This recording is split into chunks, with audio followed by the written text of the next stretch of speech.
서울 서울대 국제학연구소하고 화정평화재단이 아주 중요한 회의를 주재해 주셔서 상당히 감사하게 생각합니다.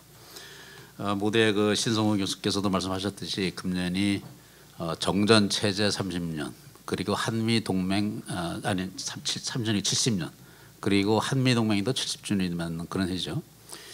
그래서 그 과연 이 정전 체제 70년이 우리에게 어떤 의미를 지니는가, 그리고 지난 70년간 이 한미 동맹이 한국에는 어떤 의미를 지녔는가, 이 문제를 1세션에서는 좀 더 깊게 살펴보도록 하겠습니다.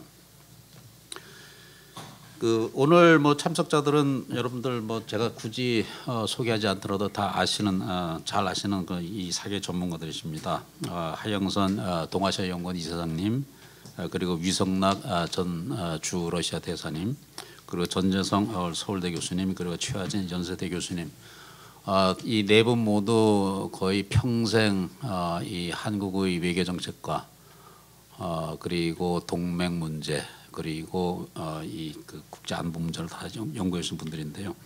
오늘 이 탁월하신 네 분을 모시고 이 첫 세션을 진행하도록 하겠습니다. 저희가 원래 나눠드린 계획에는 의제를 한 2개 정도, 첫 번째는 이제 정전 협정에 포커스를 맞추고, 두 번째는 이제 한미 동맹의 과거, 현재, 미래 이런 식으로 구분을 했습니다만은 저는 그 질문들을 좀 뭉뚱그려서 한번 이렇게 진행을 해볼게요. 자, 우선은 과거에 대한 평가입니다. 지난 70년, 이 정전 체제 70년이 과연 한국에게 어떤 의미고, 또 동맹 70년은 우리에게 무엇을 가져다 주었는지, 우선 그 의미에 대한 과거에 대한 평가를 이 네 분께 먼저 좀 여쭤보고 싶어요. 그래서 이 지난 70년 동안 정전 체제와 이 한미 동맹이 우리에게 어떤 의미고 무엇을 주었는가, 공과 과 모두를 한번 객관적으로 되짚어보는 그런 시간을 갖고자 합니다. 두 번째 드릴 질문은 역시 현재에 대한 진단입니다. 지금 현재 한미 동맹 우리가 굳건하다고 얘기를 하는데, 아시다시피 한미 동맹에 처한 상황은 그렇게 녹록지가 않은 것 같아요. 아시다시피 지금 우크라이나 전쟁이 진행되고 있고, 세계 정세도 변하고 있고, 말하자면 동맹이 70년 전에 이 탄생했던 맥락하고는 상당히 다른 국제 정세가 지금 펼쳐져 있고, 그 가운데서 이 동맹도 이제는 새로운 이슈에 대한 적응이라든지 공동 대응이라든지 전략을 모색하는 그런 과제가 있고, 그리고 사실은 한미 간에도 이 국가 이익의 우선순위와 전략의 목표가 서로 같지 않기 때문에 과연 동맹의 이익과 국가 이익의 균형점은 어디인가 하는 그런 과제들이 또 있을 수가 있겠습니다. 그래서 현재에 대한 질문을 그렇게 제가 좀 드리고 싶고, 마지막 세 번째는 역시 미래에 대한 전망입니다. 자, 국제사는 지금 변하고 있어요. 미중 갈등도 있고, 그리고 미중 전략 경쟁에 따라서 앞으로 이 국제 정세가 과연 어디로 갈지, 지금은 뭔가 전환기에 있는 건 분명한 그런 상황인데, 그럼 한미 동맹은 계속 70년 전에 만들어졌던 그 동맹으로 머물러야 되는가? 앞으로 동맹이 그런 변화하는 국제 정세에 맞춰서 해야 될 새로운 역할과 의무는 무엇이고, 그 동맹의 성격은 또 어떻게 바뀌어야 되는지, 이 문제를 세 번째로 제가 질문드리고 싶습니다. 자, 그래서 제가 조금 서두가 좀 길었습니다만 우선 과거에 대한 평가를 좀 해보겠습니다. 자, 정전협정 70년, 그리고 상호 방위 조약으로 인해서 한미 동맹이 설립된 지 70년이 지났습니다. 지난 70년 동안 과연 우리에게 어떤 변화가 있었나요? 그리고 과연 이 동맹 정전 체제 70년과 동맹 70년이 한국에게 가져온 변화라든지 우리에게 의미하는 무엇인지, 그 주제에 대해서 물론 이제 좋은 면도 있고 우리에게는 원치 않는 그런 면도 있겠죠. 그래서 공과 과 모두를 좀 더 균형 있게 평가를 해주시면 감사하겠습니다. 그래도 한국은 저 시니어리티가 있는 사회이기 때문에 우선 하영선 선생님 먼저 좀 제가 말씀을 좀 부탁드리겠습니다.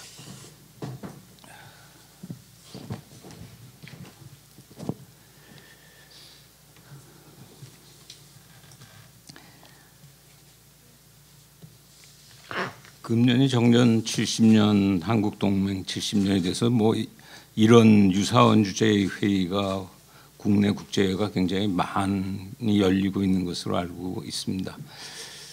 따라서 그런 많은 회의 중에서 오늘 회의가 특별히 의미를 가지기 위해서 무슨 얘기를 해야 될까 개인적으로는 좀 걱정을 했습니다. 들어오기 조금 전에 제가 이해로서 가령 챗GPT도 한번 쳐봤습니다.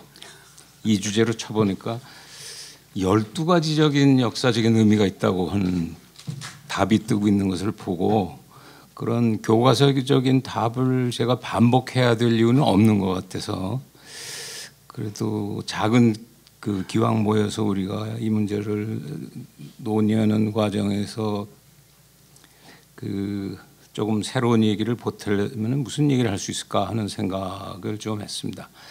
제 개인 생각으로는 이렇습니다. 연도수로 치면 금년이 고2라고 하는데 1953년, 두 번째 2023년, 세 번째로 2053년 이 세 개의 연도를 상징적으로 놓고 이것들을 우리가 어떻게 의미 부여를 해야 될 것이냐 하는 것이 대단히 중요하다. 개인적으로는 그런 생각이 들었습니다. 한 개인에 있어서도 생로병사 과정에서 70이 되면 이제 고위 잔치들을 하고 그러는 과정을 우리가 겪습니다만은 한 국제관계 또는 조금 더 넓은 의미에서 세계 질서라고 하는 것도 그 생로병사라는 것이 있어서 보통 이쪽을 역사적으로 공부하는 사람들은 평균 수명을 한 100년 정도 되는 것으로들 흔히 얘기를 하고 있습니다. 그럼 45년 2차 세계대전이 끝나고 새로운 세계 질서가 만들어지기 시작해서 아마도 2050년대는 한 사이클이 그려지는 것에 가까운 100년의 모델을 우리한테 보여주고 있습니다.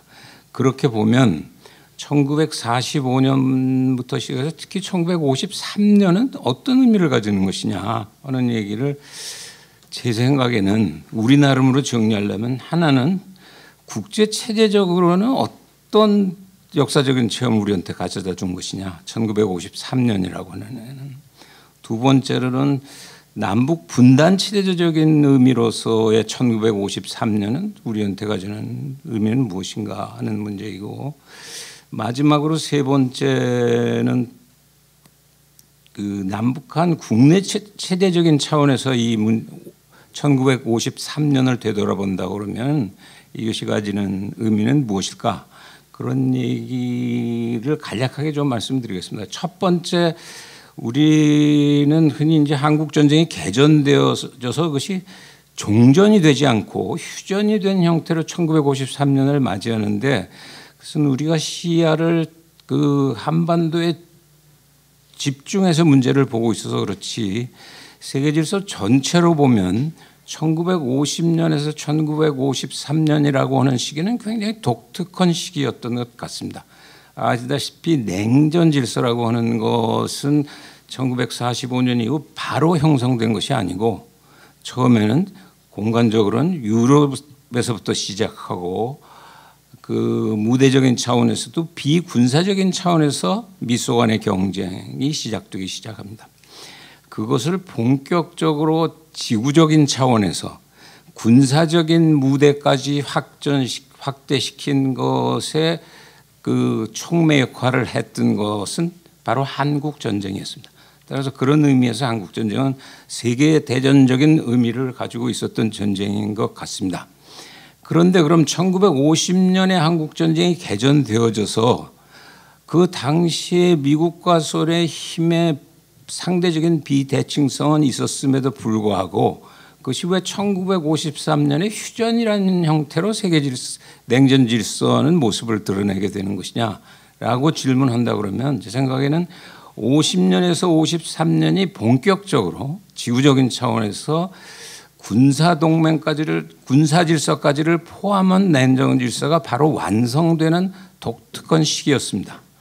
그것이 아마도 그 완벽한 의미에서 미국의 그 국력이 그 100대 제로의 형태에 있지는 않았기 때문에 한국 전쟁이 일어나고 그 직후에 이미 미국은 충분한 참전을 통해서 그 한국 전쟁의 참전을 통해서 소련에게 그 보낼 신호를 충분히 보냈습니다마는 약 3년여를 거친 다음에 휴전의 형태를 맺게 되는데, 그에 따라서 이 냉전 질서는 그 이후 약 70년 동안 미국을 중심으로 한 동맹 시스템과 소련을 중심으로 한 사회주의 동맹 시스템의 독특한 질서 속에 들어가게 되고, 따라서 우리는 그것이 한미 동맹이라고 하는 형태의 모습으로 연결되어졌던 것이 아마 첫 번째 중요한 의미 아닌가 하는 생각을 합니다.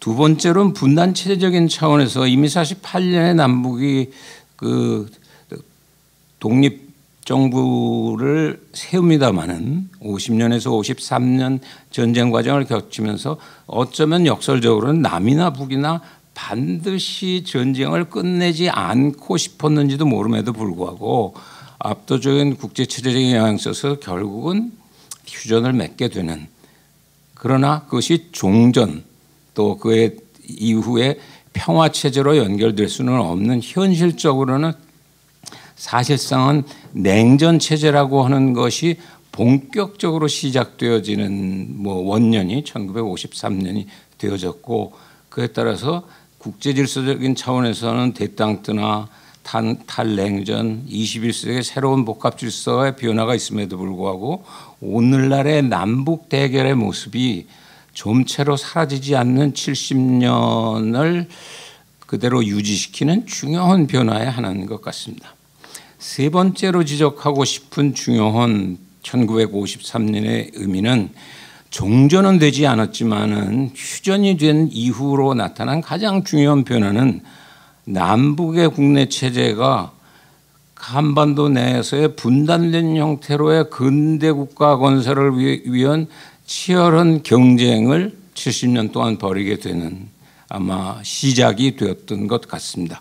처음 한 20년 가까이는 북한이 분명히 남쪽보다 더 빠른 형태, 사회주의 형태의 근대국가 건설에서 일부 앞서가는 시기가 있었고, 그 이후 지난 약 50년 동안은 한국이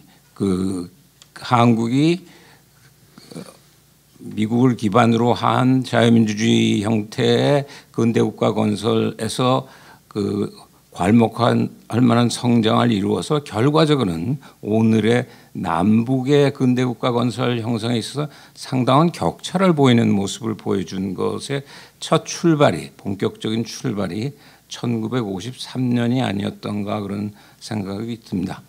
따라서 앞으로 얘기하게 될 현재나 미래를 얘기하는 그 전체적인 프레임워크로 저는 1953, 2023, 2053을 국제체제적인 차원이나 남북 간 분단 체제적인 그리고 국내 체제적인 차원에서의 의미를 우리가 다시 되돌아볼 필요가 있지 않나, 개인적으로는 그런 생각을 합니다.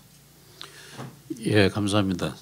하 선생님이 이제 큰 틀에서 1953년부터 100년에 되는 2053년까지의 그 타임 프레임 속에서 이 국제 체제적인 의미, 분단 체제의 의미, 그리고 남북 체제 경쟁의 의미라는 세 차원에서 지난 70년의 의미를 정리해 주셨습니다. 자, 유성락 대사님은 어떻게 평가하시겠습니까?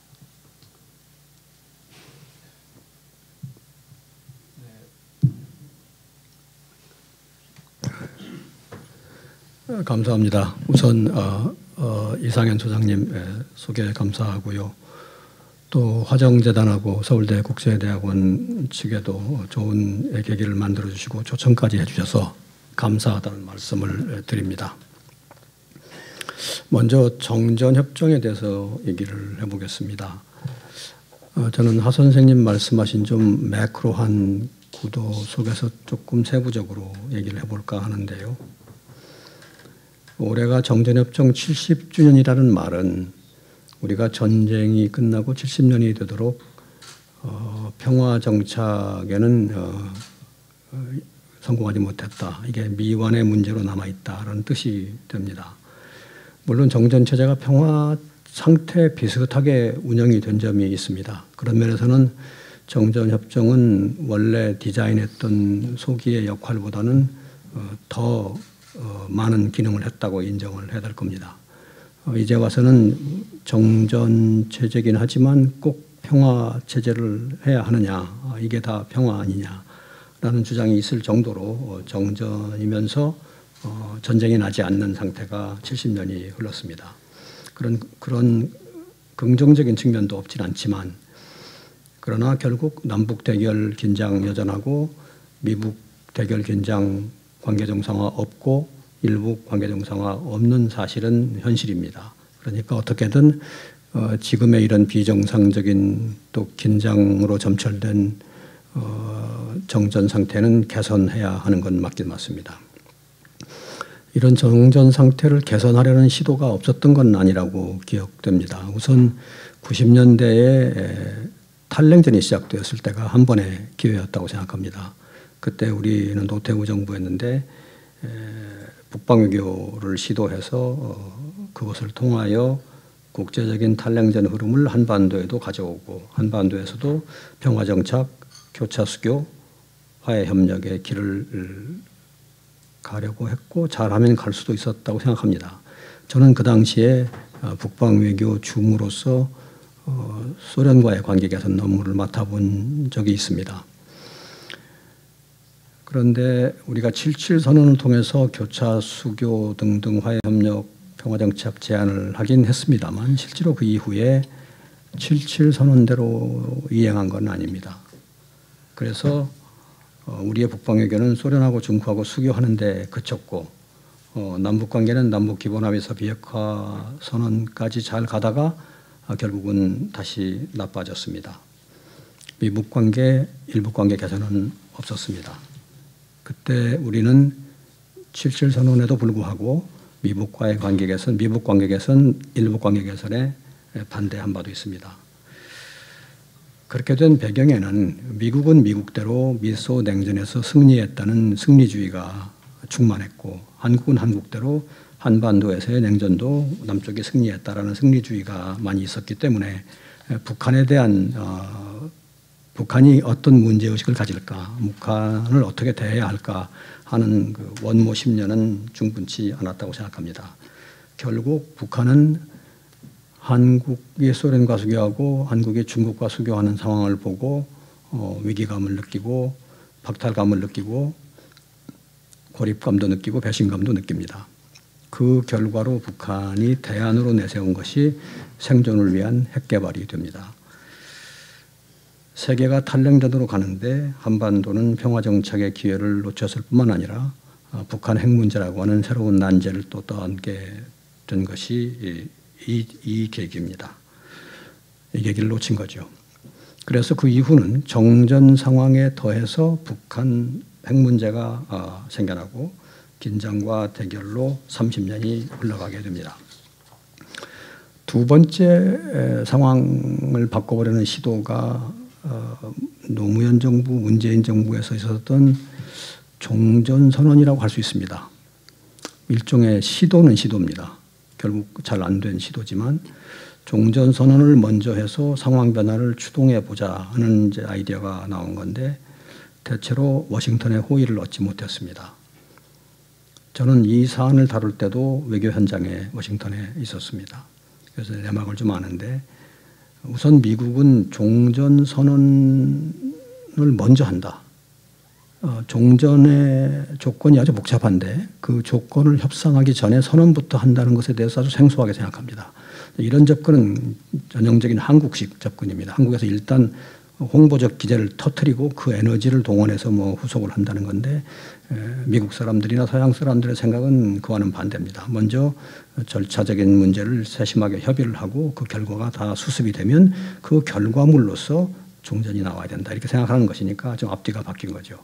그래서 호의가 별로 없었고 또 두 번째로는 종전부터 선언을 해놓으면은 선언으로는 종전이 되었는데 실제 그라운드에서의 사정은 북한의 핵미사일 여전하고 휴전선의 대치도 여전하고 남북 미북 대결, 뭐 미북 일북 대결, 미수교 다 있는 거 아니냐. 그러니까 선언과 그라운드에서의 괴리를 어떻게 하느냐, 그걸 방치할 수 있느냐, 뭐 이렇게 소극적인 거죠. 그래서 결국은 안 됐습니다. 어쨌든 정전 이래 평화를 이룩하지 못한 채 지금에 이르렀고 대결 상황은 심각합니다. 저는 지난 70년을 돌아보면서 북한 체제도 특이하다. 그러나 한국 외교도 한계를 보였다. 그런 70년이라고 생각을 합니다. 그다음에는 간단하게 한미동맹의 과거에 대해서 얘기를 해보면 뭐 누가 뭐래도 지난 70년간 한반도에서 평화를 유지하고 한국의 기적적인 경제 정치 발전의 바탕이 된 것이 사실입니다. 동맹이 있었기 때문에 가능한 것이었고 또 지금 글로벌 무대에서 한국이 활약하는데도 동맹은 탄탄한 지원 요인이 됩니다. 그러니까 우리가 지난 70년 동안의 성취를 이루기까지 추동력을 제공한 결정적인 요인 중에 하나는 동맹입니다. 근데 다른 한편으로는 동맹이 성립된 직후부터 우리는 냉전 구도를 리드하는 미국의 냉전 정책의 최전선에 있었습니다. 그리고 대외 문제의 상당 부분을 미국에 의존했습니다. 동맹 덕택에 정세 안정을 얻어서 경제 발전을 기할 수 있었지만 대외 정책을 동맹에 많이 의존했기 때문에 스스로의 외교 역량을 발전시키는데 제약이라고 하면 어폐가 있지만 여하간 발전시키지 못했습니다. 그 부분은 미국의 책임이라 할 수는 없고 결국은 우리 스스로의 책임이라고 해야 합니다. 그 이후에 탈냉전이 와서 우리가 중국, 소련하고 수교를 할 때 한국 외교가 세계 반쪽으로부터 온 세계로 확장이 되었는데 그때가 동맹도 맞춰서 좀 진화했어야 할 때입니다. 그러나 그런 동맹 진화가 없었습니다. 이러는 사이에 냉전 시기 내에 이러는 사이에 한국 내에는 이제 민주화 투쟁이 있었고 민주화 세력과 이제 기존 세력 간의 대립이 심각했는데 민주화 세력은 기존 정부의 정책에 대해서 다 반대하는 입장에 서 있었고 그 중에 하나가 동맹 정책입니다. 그러니까 민주화 세력들은 기존 동맹 정책보다는 좀 다른 정책적 방향을 생각하고 있었습니다. 그러다가 광주 사태가 있은 후에는 반미주의라고 하는 전혀 새로운 상황이 생겨납니다. 동맹에 아주 큰 영향을 주게 된 뉴 디벨롭먼트입니다. 근거가 있든 없든 반미주의가 실존하는 현실이 되었습니다. 그리고 그 이후에 민주화 세력이 집권하게 되니까 이 세력들은 동맹 중심 외교의 대안으로 남북 화해 협력을 통한 민족 공조, 균형 외교 이런 얘기를 제기합니다. 그러니까 이렇게 새로운 대안적 방향과 반미주의가 어우러져서 한미동맹의 새로운 요인이 된 것이 지난 70년에 벌어진 일 중에 중요한 관찰점 중에 하나입니다. 그런데 이러한 새로운 도전 요인들이 건강한 정치사회적 담론을 통해서 한국 사회 내에서 수렴이 되거나 조율이 되거나 그러지 못하고 그 두 개는 병립했습니다. 끝없이 병립해서 두 사고가 한국 대외 정책의 두 스쿨인 것처럼 하나는 동맹 중심, 보수, 친미, 다른 하나는 민족 공조, 균형 외교, 뭐 그런 라인이죠. 그게 정리되지 못하고 보수와 진보가 번갈아 집권할 때마다 동맹이냐 균형이냐를 오고 가는 좀 혼란스러운 모습이 됩니다. 그러니까 반미주의에다가 동맹이나 균형이나가 새 요소로 투입된 것이 70년에 벌어진 일 중에 하나고요. 또 하나 요소는 탈냉전이 오면서 우리가 미국하고도 관계를 맺고 중국하고도 관계를 맺고 그랬습니다. 그러면서 차이나 이슈가 동맹의 큰 이슈로 도전이라면 도전이고 현안이라면 현안으로 대두가 됩니다. 보수는 친미, 진보는 균형하면서 약간 중국에 가까운 뭐 그런 입장 반대로 보수는 친미, 진보는 약간 중국에 가까운 모습이 보였습니다. 그래서 북한 문제를 어떻게 하느냐가 동맹의 핵심 이슈였다가 또 중국 문제를 어떻게 하느냐가 동맹의 또 다른 쟁점이 되고 이 두 이슈를 놓고 앞서 말한 두 스쿨이 계속 경합을 해서 동맹에 영향을 주는 것이 오늘에 이르렀다고 생각합니다. 동맹의 70년을 이슈별로 조금 훑어보면 이렇게 생각이 되어서 말씀을 드렸습니다.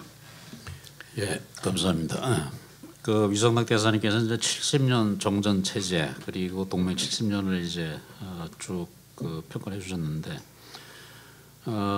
정전 체제 한반도에서 제2 한국전을 맡기는 했지만 결국은 평화 체제로 가지 못한 한계가 있었다. 그 평가를 해주셨고, 그다음에 이 동맹 70년 동안 한국의 평화 경제 발전의 원동력이 됐지만 이 탈냉전이라든지 주요 계기의 동맹의 진화는 조금 미흡하지 않았나. 그리고 국내적으로 이 동맹을 둘러싼 정책의 양극화의 문제까지 잘 평가를 해주셨습니다. 자, 다음 우리 전재산 교수님 어떻게 평가하세요? 네, 감사합니다.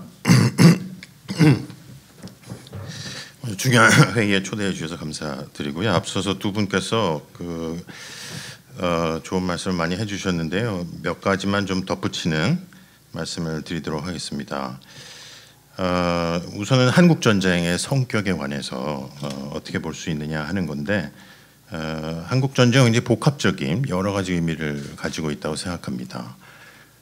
우리가 냉전이라고 하지만 사실 한국 전쟁은 열전이었죠. 그래서 한국에서의 냉전은 사실 미소의 입장에서 보는 것과는 상당히 다르다. 이게 전투 없는 이념적인 대결 양상보다 훨씬 더 치열하고 많은 비극을 가져왔던 그런 부분이기 때문에 한국 전쟁을 보는 한국 나름의 시각이 물론 학계에서도 필요합니다만 많이 필요하다고 생각되고요. 그런 면에서 좀 길게 보면 한국 전쟁은 그 남과 북의 전쟁이기도 하지만 더 길게 보면 이 아시아의 근대 주권 체제가 성립되는 과정에서 우리가 한민족으로 살아오다가 그러니까 전통적인 국가 체제를 가지고 있다가 식민지가 되었다가 우리가 생각하는 주관적 의식에 의해서 하나의 국가를 만들어야 되는데, 그게 근대 국가로 이행하는 과정에서 경합하는 세력들끼리 전쟁을 통해서 근대 국가를 만드는 과정에 일어난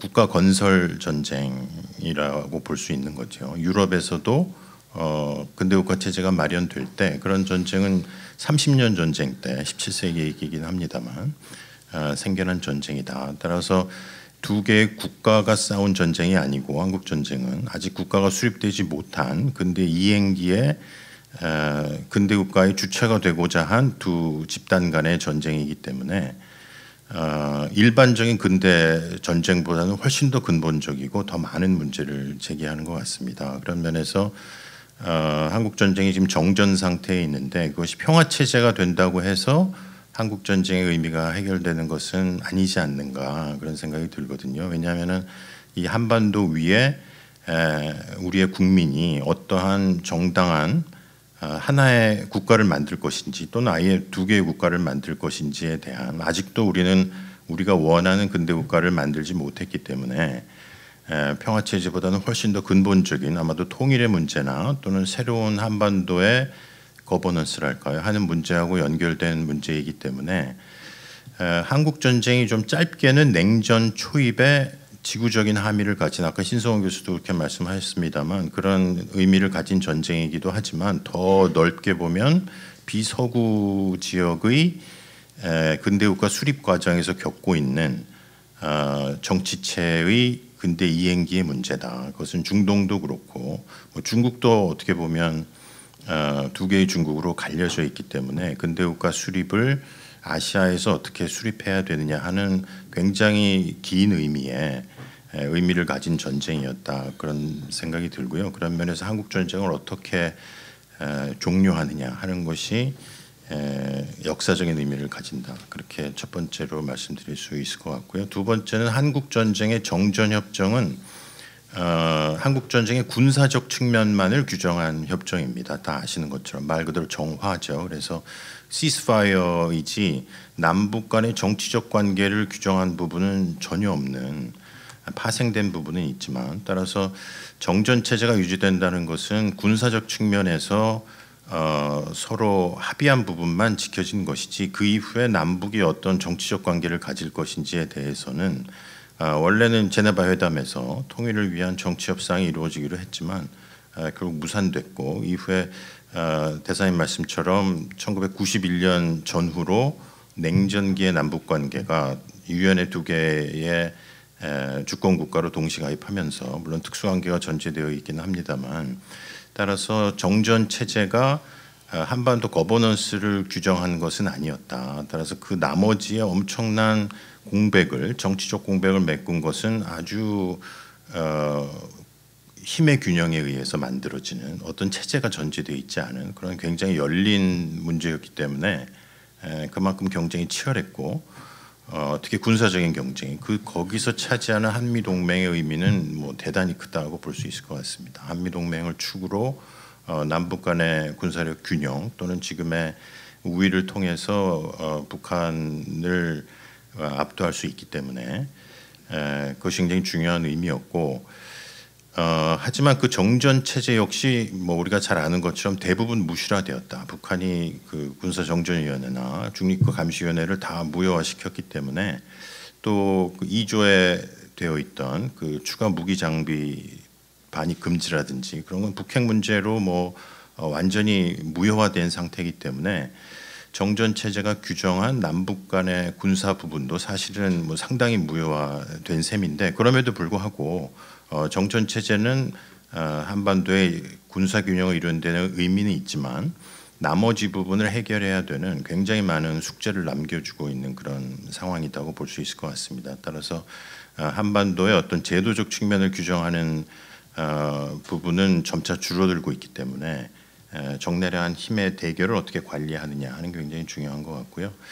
마지막으로 역시 정전 체제는 한반도에 국한된 의미가 아니고 지역 질서, 더 나아가서 세계 질서적인 의미가 굉장히 큰 체제였다는 생각이 드는데요. 한국 전쟁이 진행이 되면서 그 1951년 9월 8일에 샌프란시스코 강화 조약이 열려서 그때 미일 동맹이 만들어지고 또 중국도 중국 수립 이후에 한반도에 인민군 개입이 있었기 때문에 또 양안 문제도 같이 한국 전쟁 때 진행이 되었고 그래서 한국 전쟁 시기에 만들어진 동아시아의 국제 체제라는 것이 우리가 이 샌프란시스코 체제라고 부르는데 그것은 한편으로는 동아시아의 일종의 베스트팔렌이라고 할 수 있는 근대적인 다자적 입법 조약의 형태를 한편에 가지고 있고 또 더 짧게는 동아시아 냉전 체제를 규정하는 모습을 같이 가지고 있다. 그래서 그때 만들어진 굉장히 많은 동맹들, 미국과 필리핀, 뭐 안주스, 한미 동맹, 또 54년 대만과의 동맹 등 따라 샌프란시스코 조약이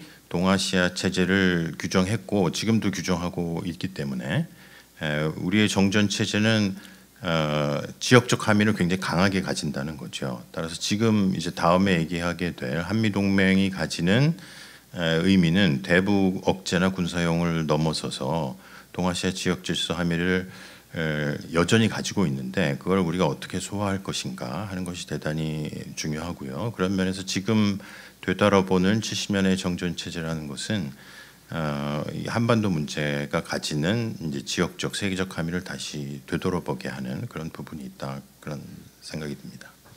예, 감사합니다.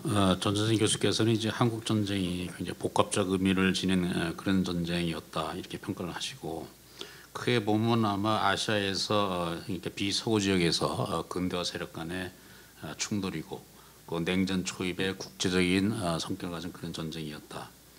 그래서 정전협정으로 이제 군사적인 갈등은 어느 정도 봉합이 됐지만 여전히 남북 간에는 체제 경쟁의 문제 그리고 동아시아 지역 질서 전체에 미치는 이 동맹 함의를 좀 짚어주셨습니다.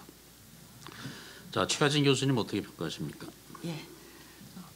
일단 그 저를 초대해 주신 화정재단과 서울대 국제문제연구소에 감사드리고요. 저는 그 세 분의 선생님이 뭐 국제 체제 측면에서 또 한국 전쟁의 의미에서 이 이제 정전 협정을 평가해 주셨는데 저는 조금 다르게 분쟁 해결의 어떤 형식 관점에서 한번 정전 협정을 평가해 보고 그 정전 협정의 어떤 내용 안에서 우리가 오늘날 어떤 함의를 찾을 수 있는지 좀 말씀드리도록 하겠습니다.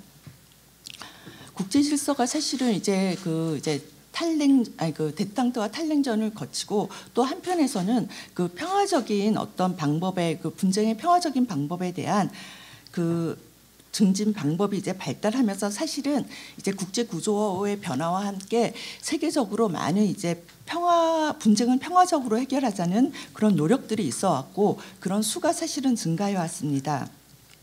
사실 한반도에서도 사실 이런 어떤 그 분위기 속에서 이제 그 한반도의 갈등을 이제 해결하기 위해서 다수의 합의서와 그리고 성명들이 출연하게 된 점은 이 한반도의 어떤 정전 협정 이후의 어떤 상황들이 세계적인 추세와 이제 같이 가는 면도 있다고 볼 수 있습니다. 그러나 사실 또 국내외 여러 이제 복잡한 상황과 입장의 차이로 인해서 그 합의들이 사실은 많이 이제 합의들이 있어 왔지만 그 합의들이 이행되지 못하고 그 한국 전쟁이 사실 법적으로 종료하지 못하고 평화도 아닌 이 어떤 보면 굉장히 그 적극적인 평화를 수립하지 못한 상태에서 이제 있다는 점에서는 굉장히 또 한편으로는 이례적이라고 볼 수 있습니다. 세계사적으로 이례적이라고 볼 수 있습니다.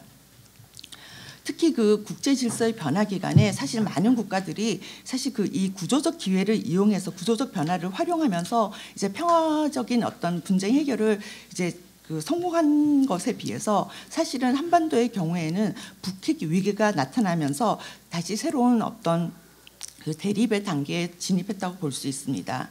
이렇게 갈등이 중첩적으로 나타나고 또 핵 문제까지 포함된 이제 지역은 사실은 중동 그리고 서남아시아 그리고 동북아 지역으로 볼 수 있는데요. 이 지역의 사실 갈등을 이해하기 위해서는 군사 분쟁을 넘어서 역사적인 갈등과 개인 그리고 집단의 인식까지도 사실 중첩되어 있기 때문에 이러한 분석이 필요하다고 생각됩니다.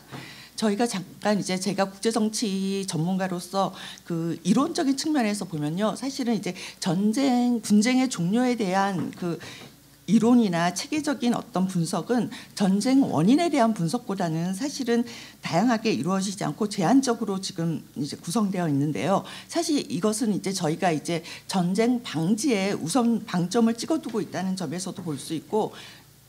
그 사실 전쟁의 어떤 종결의 어려움을 또 대변한다고 볼 수 있는데요. 그 전쟁이 그렇지만 장기화되고 재발이 증가하지 않게 하기 위해서는 이제 점점 더 이론적으로도 국제 정치학 측면에서 종료와 해결에 대한 관심이 증가하고 있고 이러한 이론들은 사실은 그 이제 정책적인 요소와도 이제 그 균형을 이루면서 이제 연구가 진행되고 있습니다. 아시다시피 현실주의에서는 사실 이런 분쟁을 종료하기 위해서는 압도적인 군사력을 바탕으로 한 압도적인 승리를 강조하고 있고요. 그리고 좀 자유주의적인 입장에서는 국제 규범과 그리고 어떤 협정의 내용 그리고 협정의 어떤 형식을 중시하고 있습니다.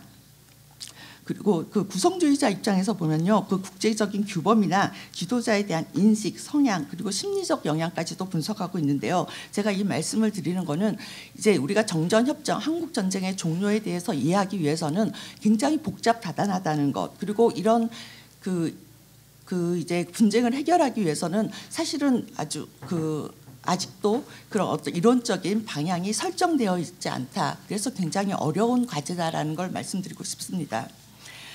그런데 이제 저희가 사실은 이제 정전협정이 이제 체결되었는데 사실 정전협정 체결 자체도 큰 의미가 있다고 생각이 되는데 그러면 우리가 이 정전협정의 내용 중에서 오늘날 함의를 가질 수 있는 내용들은 어떤 것이 있을까 한번 살펴보는 것도 중요하다고 생각됩니다.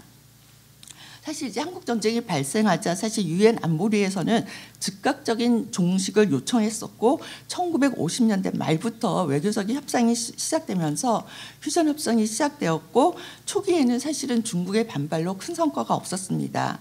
그런데 1951년에 전세가 이제 역전되었고 그리고 전쟁의 피해도 증가하고 그리고 미소의 어떤 외교적인 접촉도 일어나고 유엔이 어떤 역할 등으로 사실은 휴전 협상이 재개가 됩니다.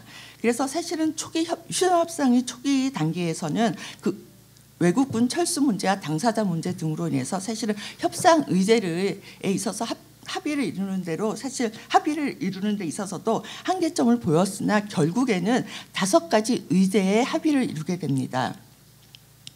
그 합의를 이룬 5가지의 그 의제는 의제 설정과 협의에 대한 진행 방식, 분계선 확정, 그리고 휴전과 정전 감독 기관의 설립과 운영에 대해서 그리고 포로 문제, 그리고 마지막으로 추후 절차에 대한 권고에 합의하면서 정전 협정이 타결되게 됩니다.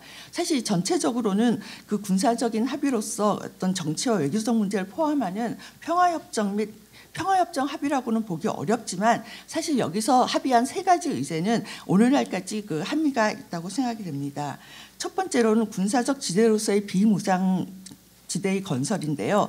사실 이 비무장 지대가 정전 그리고 어떤 그 전쟁 이후에 어떤 안보에는 큰 역할을 했지만 이 비무장 지대가 건설되게 됨으로써 그 문제 해결의 군사적인 어떤 그 분단으로 인해서 문제 해결을 위해서 이제 양측이 접촉할 수 있는 기회를 도리어 줄여나갔다는 사실 이런 비판적인 입장이 있을 수 있고요. 그리고 사실은 이제는 따라서 이제 접경 지역에서의 어떤 그 노력, 남북 교류에 대한 노력에 대해서 우리가 한번 앞으로 그 가능성을 모색해봐야 되지 않는가 하는 생각을 해봤습니다.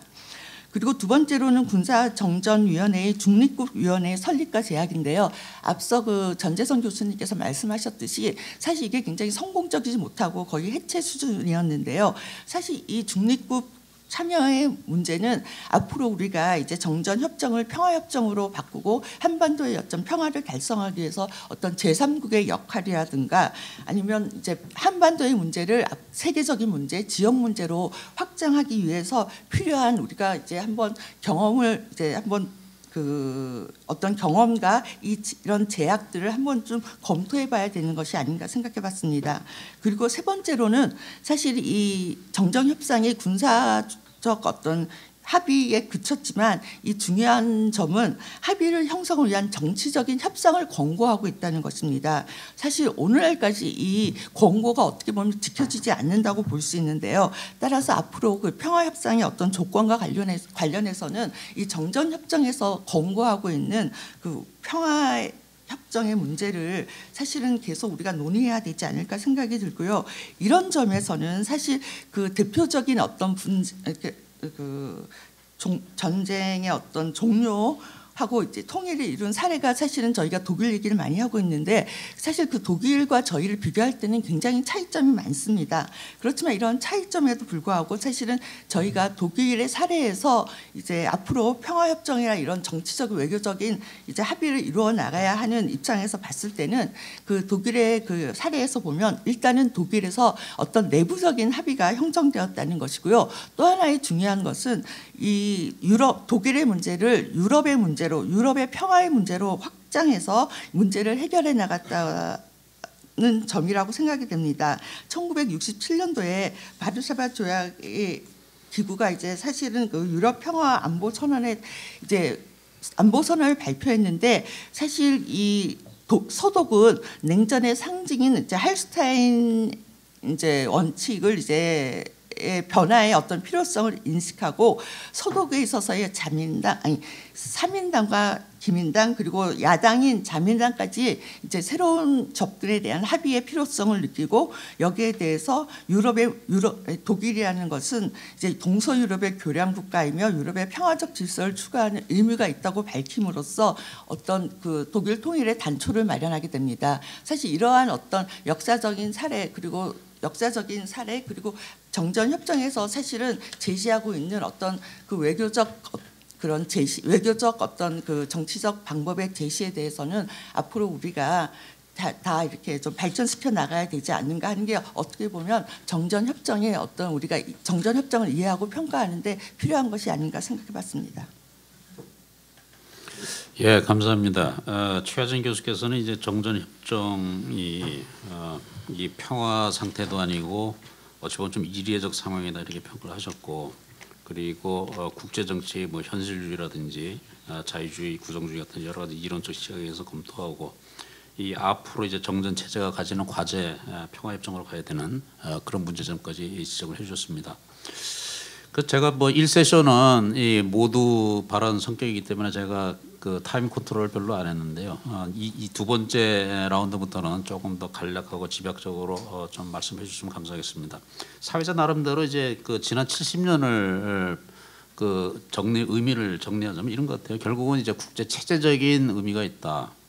왜냐하면 한국 전쟁이 발발해서 종전되는 그 시기를 본다면 국제 체제상으로는 그 냉전이라는 그 초입이었고, 그리고 그로부터 상당히 오랜 기간 이 국제 체제가 분열되고 갈등하는 그 상징적인 출발점이 아마 한국 전쟁이 아니나 그런 생각이 들고요. 그리고 정전 체제 정전 협정으로 통해 가지고 남북 체제 분단이 됐고, 그 다음에 남북 각자는 이제 체제 경쟁을 정치 경제적인 차원에서 체제 경쟁으로 나갔는데, 정전 협정으로 군사적 충돌을 막았지만 결국은 정치 경제적인 이 체제 경쟁 속에서 평화로 나가는 문제는 여전히 미완의 숙제로 남아 있지 않나. 거기다가 사실은 뭐 핵 문제까지도 악화되면서 이 한반도 평화의 문제는 더욱 어려워진 것이 그 상황이 아닌가 그렇게 생각이 들어요. 그래서 이 70년 지난 70년 그 정전 체제의 공과가 있고 동맹의 그 공도 있지만 덕도 있지만 분명히 우리가 한국이 좀 더 주도적으로 이 한반도 평화와 안정을 위해서 노력했어야 되는 좀 부분이 있는데 거기에 대해서 좀 아쉬움이 남지 않나 그런 개인적인 생각이 듭니다. 자, 그럼 이제 현재로 한번 넘어가 보도록 하겠습니다. 자, 지난 70년간 그래도 정전 체제로 이제 제2의 한국 전쟁을 막고 또 동맹을 통해 동맹 70년을 통해서 우리가 한반도 평화와 번영 민주주의를 성공적으로 이루어왔는데, 자, 그런 70년을 바탕으로 지금 현재의 한미 동맹을 보면 여러 가지 과제가 있죠. 예를 들어서 동맹을 통해서 이 한반도 대북 억제를 성공적으로 하고 이 동북아의 안정도 유지했는데, 역설적으로 동맹의 성공에 비례해서 이 남북 관계는 더 악화되고 있는 것이 지금 현실이 아닌가 그런 생각이 들어요. 그래서 심지어 그 이 남북 관계에서 가장 대북 유화적이었던 문재인 정부를 거치면서 오히려 핵과 미사일 문제는 더 악화됐고, 그리고 남북 관계에서 이 한미 동맹이 많은 역할을 했음에도 불구하고 여전히 남북 관계는 이 답보상체 혹은 더 악화되는 이 경로를 겪었단 말이죠. 그 원인이 도대체 뭐가 있을까 하는 그런 궁금증이 있고요. 두 번째는 이 한반도에서 이 동맹이 여러 가지 역할을 하고 있는데, 그럼 이 동맹의 컨텍스트가 지금 변하고 있지 않나 그런 생각이 좀 듭니다. 자, 지금 제 개인적으로는 국제 정세를 보면 한쪽에서는 파편화가 진행되고 있고 다른 한쪽에서는 오히려 또 진영화가 진행되고 있는 그 추세를 볼 수 있거든요. 그러니까 파편화라는 것은 이제 글로벌 거버넌스가 안 되고 모든 나라들이 각자 도생하는 이런 질서를 말하는 거죠. 국제 레짐도 잘 작동하지 않고. 그러면서 진영화라는 것은 뭐 글로벌 웨스트와 글로벌 이스트로 지금 또 글로벌 사우스로 쪼개지고 있단 말이죠, 세계가.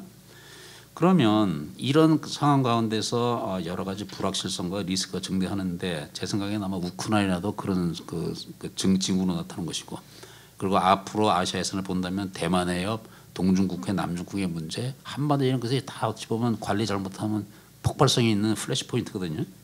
그래서 그 제가 이 질문을 드리는 이유는 이런 플래시 포인트들이 이런 갈등이 어떻게 어떤 방식으로 끝나는지가 향후 국제에서 굉장히 중요한 의미를 지닐 것이다 하는 그런 거고요. 왜냐하면 예를 들면 이제 우크라이나 전쟁은 단순히 이게 러시아 대 우크라이나 문제가 아니고 어찌 보면 전 글로벌 차원의 민주주의 대 권위주의 세력이 대결돼 이렇게 이제 프레임이 되고 있단 말이죠. 그래서 이렇게 그 동맹이 처한 국제 정세적인 환경의 컨텍스트가 변하고 있는데, 그럼 동맹은 여기에 대해서 어떤 인식과 어떤 방식으로 대응을 해야 될 것인가? 그게 이제 작은 두 번째 질문이고요. 그다음에 제가 또 패널리스트들에게 여쭤보고 싶은 것은, 자, 동맹의 맥락이 변하면서 이 동맹의 이익과 한국의 국익 그 우선순위 이것도 지금 달라지고 있지 않나 그런 생각이 듭니다. 저는 뭐 윤석열 정부가 나름대로 이제 가치 외교에 기반한 정체성을 강화를 했고, 또 전략적 모호성보다는 투명성을 더 제고하는 방향으로 이제 선택을 했는데, 문제는 그로 인해서 한국 외교에 여러 가지 코스트와 리스크가 수반될 수 있다는 거죠. 아주 대표적인 게 아마 중국발 리스크 아닌가 생각이 듭니다. 그래서 앞으로 그러면 한국이 지난 70년 한미 동맹이 지난 70년의 그 평가를 바탕으로 이 변화하는 동맹의 맥락 속에서 과연 어떤 스탠스로 나가는 게 과연 옳을까 하는 그런 얘기입니다. 예를 들어서 그 유럽이나 미국에서도 최근 디커플링보다는 이제 중국에 대해서 디리스킹을 하겠다 이렇게 이제 변화의 조짐이 보이거든요. 그래서 이 조금 제가 질문을 가질 수가 많긴 합니다만은 이 현재 시점에서 보는 이 동맹의 여러 가지 이슈들에 대해서 한번 제가 좀 질문을 드리고 싶어요. 이번에는 그냥 저에게 입으로 제가 그 순서를 좀 발언자를 요청하겠습니다. 우선 전재생 교수님부터 좀 해주실까요? 네, 그 질문을 뭐 너무 좋은 질문을 해주셨는데요. 그러니까 한미 동맹의 현재적 의미에 관한 건데 그 이제 북핵 문제가 이루어져 왔던 그리고 한미 동맹의 가장 큰 임무였던 이제 우리 대한민국의 그 방위와 대북 억제의 국제적 세팅이 바뀌고 있는 건 확실한 것 같습니다. 그래서 미국 단극 체제 속에서 북한의 생존 전략으로 추구해왔던 북핵 전략이 이제 북한이 말하는 신냉전, 저는 이제 신냉전이라고 보지는 않습니다만 많은 분들이 그런 것처럼 북한의 희망적 사고에 의해서 북중러 진영이 강화돼서 북한을 공식적인 핵국가로 인정받고 그 속에서도 경제적으로 발전할 수 있는 그런 세팅을 원하고 있기 때문에 작년 9월에 본 것처럼 북한의 핵 전략도 상당히 공격적으로 법제화까지 된 상황이라고 보고요. 그런 면에서 앞으로 펼쳐질 국제 정치 속에서의 남북 관계와 북핵 문제, 한국의 안보 문제를 어떻게 더 긴 관점에서 바라봐야 될 것인가 하는 문제가 제기되고 있는 것 같고요. 따라서 30년 북핵 문제가 앞으로 뭐 몇 년이 될지는 모르겠습니다만 굉장히 긴 기간 동안 다른 세팅으로 새롭게 시작해야 될 그런 시점이라는 생각은 들고요. 그런 면에서는 동맹국인 미국도 국가안보전략서에서 탈냉전은 확실하게 끝났다 그렇게 선언을 했기 때문에 국제 정세가 바뀐 그 심도가 어느 정도인지를 인식하는 것이 대단히 중요하다 그런 생각이 첫 번째로 들고요. 두 번째는 역시 이제 사회자께서 질문하신 두 번째 질문인데 미중 관계의 맥락이 너무나 중요하다 그런 생각이 듭니다. 그래서 최근에 그 아까 이제 디커플링의 시대에서 디리스킹의 시대로 가는 것이 정말로 큰 관계 변화이냐에 대한 논쟁이 국내도 좀 있고 해외도 아주 치열하게 진행 중인 것 같아요. 그래서 앞의 시대를 1917년에 이제 11월 하노이 에이펙 때 인태 시대가 시작됐다면 작년 이제 11월 발리의 시대랄까요? 그 이제 새로운 미중 관계의 맥락이 열리는 부분은 있는 것 같다. 그래서 그 이전의 5년이 전면적이고 그 모든 이슈에서의 대립기였다면 지금은 조금 더 정교하게 미중의 정확한 경쟁을 다듬어가는 시기이다. 따라서 경쟁의 분위기가 약화되지는 않지만 더 정확한 경쟁을 위해서 미중이 전열을 정비하고 그 속에서 협력의 가능성도 동시에 모색하는 그런 부분이 있다고 생각이 되고요. 따라서 아주 큰 변화는 아닐 수도 있겠습니다만 미중이 기본적인 전략 경쟁을 하고 있기 때문에 하지만 그 속에서 한반도 문제를 다시 세팅할 수 있는 과거 5년과는 좀 다른 그런 경향을 찾을 수 있는가 하는 게 우리 외교의 굉장히 중요한 목적이 아닌가 그런 생각은 좀 드는데요. 그 이제 기회를 찾지 못한다면 이제 결국 아까 북한이 말하는 신냉전의 흐름 속에서 미중 간 북핵 문제 협력의 가능성은 사실상 사라져버리는 그런 기로에 서 있다 그런 생각이 좀 들고요. 이제 디리스킹에서 그 리스크가 문제인데 리스크를 누가 만드는 거고 우리가 보는 리스크는 무엇인가를 우리 관점에서 정의하는 것이 굉장히 중요한 것 같아요. 그래서 앞에 5년이 인태 시대였고 일본이 주창했던 일본 외교의 상당한 공헌이었다고 보여지는데요. 디리스킹의 시대는 유럽 외교의 공헌과 유럽의 시각이 많이 반영된 그런 부분이 있다고 다 아시는 것처럼 3월 30일에 그 유럽 집행위원장이신 폰데어 라이엔 그 위원장의 연설 그 중국 방문 이전에 일종의 변 같은 거였는데 거기에서 미국의 대중 전략을 이끌어갈 수 있는 새로운 패러다임을 제시한 셈이고 그게 미국과 G7을 통해서 일정 부분은 확인이 됐기 때문에 그럼 한국이 원하는 미중 관계의 세팅이 무엇이냐 하는 거를 좀 치열하게 고민할 필요가 있다. 그게 이제 우리가 한미 동맹의 중요성 또는 한미 협력의 어떤 전략적 선명성을 지금 제시하는 단계에 있는 것 같긴 한데 그 속에서도 지금 일본이나 유럽처럼 제3세력 국가들이 본인의 국가 이익에 맞는 미중 관계를 계속 인풋을 하고 있잖아요. 근데 우리가 그런 역할을 하고 있나? 우리가 미국이 주도해 온 자유주의 규칙 기반 질서를 강화하면서도 우리의 이익에 맞도록 우리의 아이디어를 충분히 제공하고 있는가, 또 거기서 생겨나는 그런 리스크를 우리 나름대로 감당하고 있는가 하는 게 굉장히 중요한 문제인 것 같고요. 마지막으로 짧게 한미동맹 질문도 굉장히 중요한 문제이신데요. 그 한미동맹이 가지는 지역적인 성격에 관한 것 같습니다. 앞서 시대에는 그 냉전기 허벤스포크의 발생 시대였다면 지금은 미중 전략 경쟁 시기에 동맹을 재편하는 헙스포크를 훨씬 더 이제 멀티레이어드로 바꿔가는 오커스라든지 쿼드라든지, 따라서 한국의 양자 동맹을 넘어선 안보 전략, 앞으로 열릴 새로운 질서 속에 안보 질서 속에서 한미 동맹이 감당해야 될 역할을 재설정해야 되는데, 그러기에는 지금 한국의 안보 전략은 여전히 북한에 굉장히 고정돼 있고 지역적 차원의 고민을 더 치열하게 해야 될 때가 아닌가, 그런 생각이 들었습니다.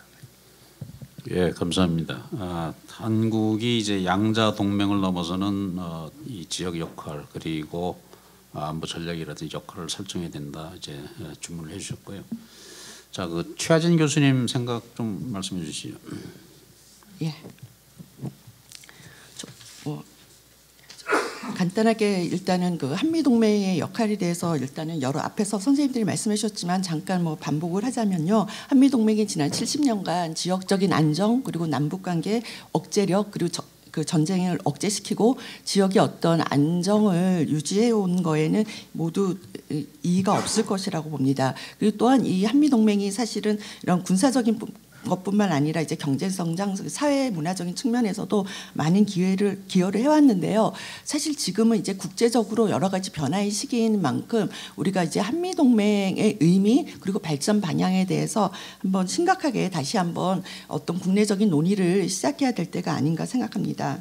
사실 그 남북 관계에서 보면요, 사실 그 2018년부터 이제 한반도 그 평화 프로세스의 시작으로 이제 1년의 남북 정상회담과 북미 정상회담까지 열렸었는데, 사실은 이런 어떤 하노이 협상이 결렬되면서 이제 북한이 핵무기 고도화 그리고 미사일 발사 그리고 대남 그리고 대미 강경 노선을 채택하고 또 한국에서도 이제 정권 변화가 이제 일어나면서 사실은 남북 관계에서 어떤 한반도 평화 프로세스를 재가동하기는 사실 좀 어려운 상황이다라는 게 이제 한반도 차원에서의 문제 의식이고요. 그리고 또 국제적으로 보면 그 미중 경쟁의 심화뿐만 아니라 이런 미중 경쟁이 심화되는 가는 과정에서 유럽에서 그 러시아 우크라이나 전쟁이 발생하면서 사실은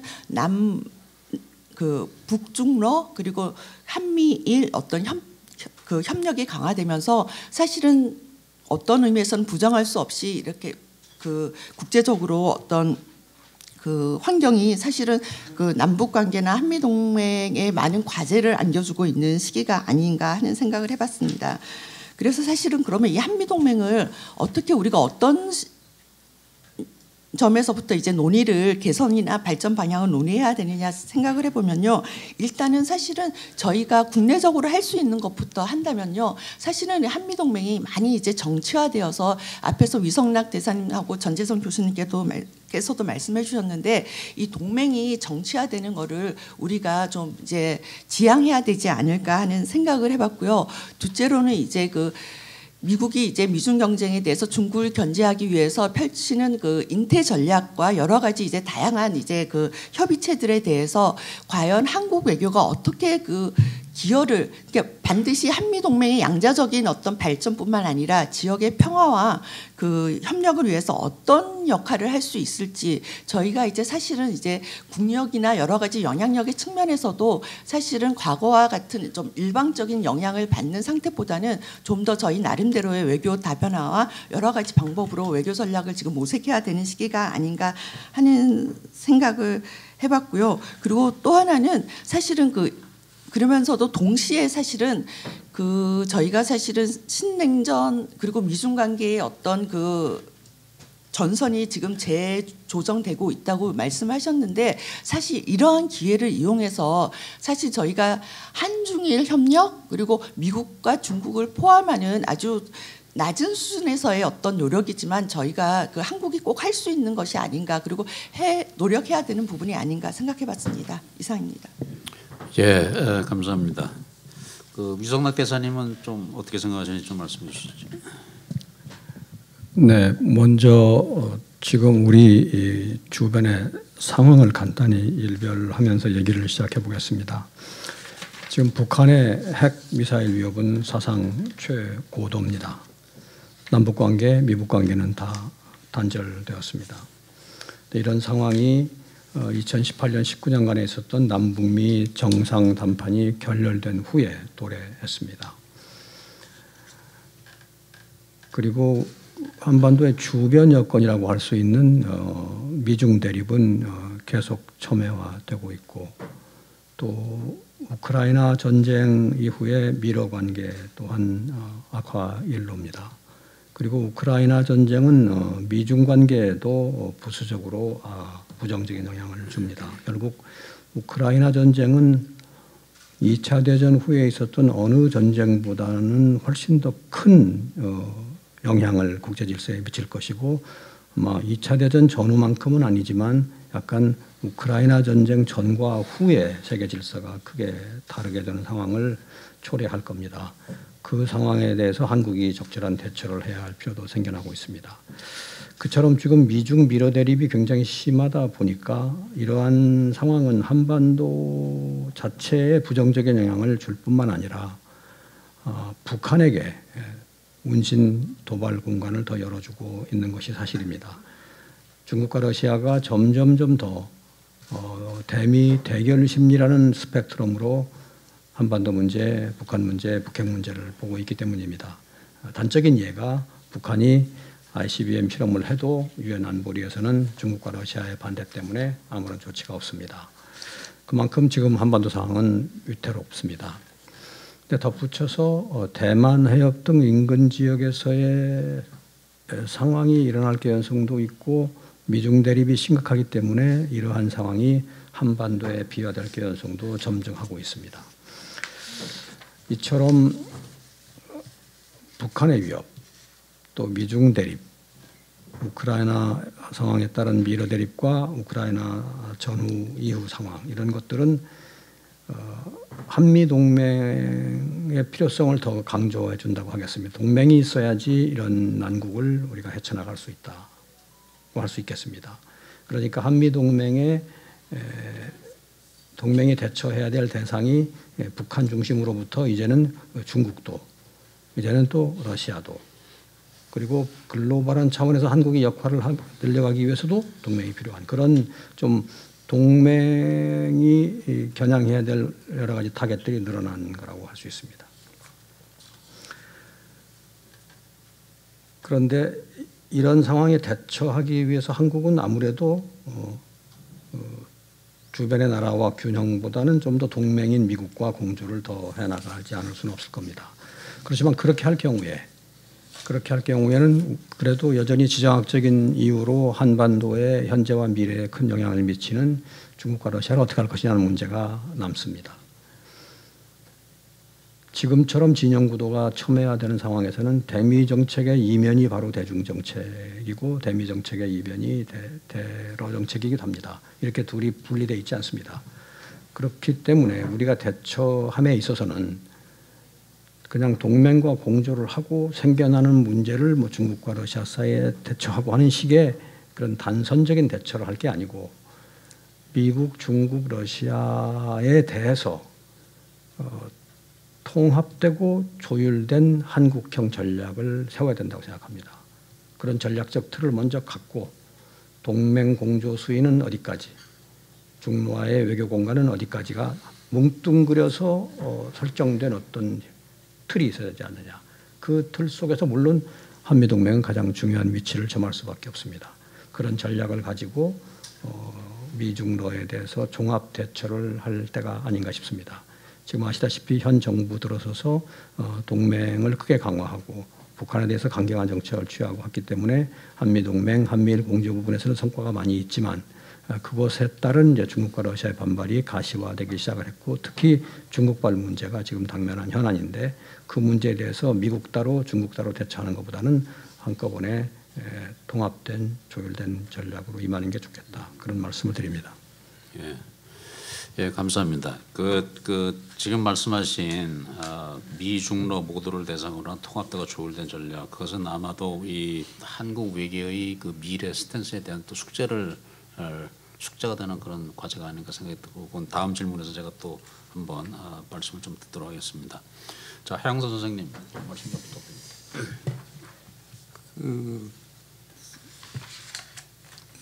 세 분 말씀 들으면서 머리에 떠오르는 얘기는, 하나는 짧게 좀 하고 싶은 거는, 얘기하고 싶은 것은 디커플링에서 디리스킹으로 간다고 하는 것의 의미를 우리가 어떻게 읽어야 될 것인가 하는 얘기를 잠깐 하고 싶고, 두 번째로는 그런 이 컨텍스트의 변화 속에서 한반도에서 벌어지고 있는 남북한 관계의 역시 핵심적인 문제는 북핵 문제일 수밖에 없기 때문에, 이 문제의 의미를 2023년이라는 시각에서는 어떻게 읽어야 될 것인가, 그 얘기를 조금만 하려고 합니다.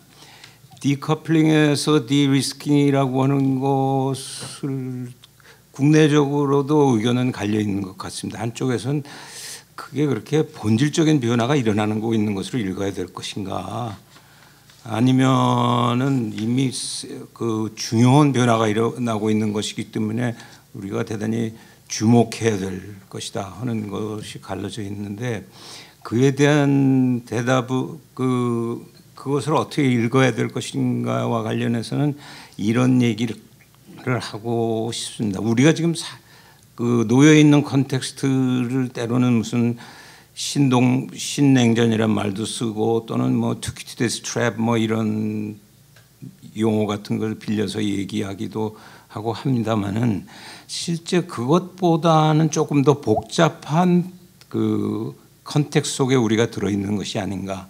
그렇기 때문에 디커플링에서 디리스킹이라고 가는 의미의 해석에 혼란이 생긴 거 아닌가, 그런 생각을 가지고 있습니다. 왜 그러냐 하면, 저는 그래서 지금 현재 2023을 굳이 부르라고 그러면 미중 주도의 복합 질서 1기 정도로 읽어야 되지 않냐라고 하는 의미입니다. 아주 단순한 지표로 우리가 본다고 그러는 경우에, 세계 GDP 금년도 IMF 통계를 보면 대체로 106조 정도 되는 속에 미국이 27조, 중국이 19조 정도입니다. 거의 70% 정도 규모를 이루고 있습니다. 군사비 시프리 통계로 작년 걸 보면 2조 2천억 달러 중에 미국이 8,800억이면 중국이 2,900억입니다. 3분의 1 정도 됩니다. 이런 하드 데이터를 잠깐 말씀드리는 것은, 미국의 입장에서 보기에 중국을 완전히 디커플링하기에는 너무 큰 숫자일 수밖에 없는 부분이 있는 것도 사실입니다.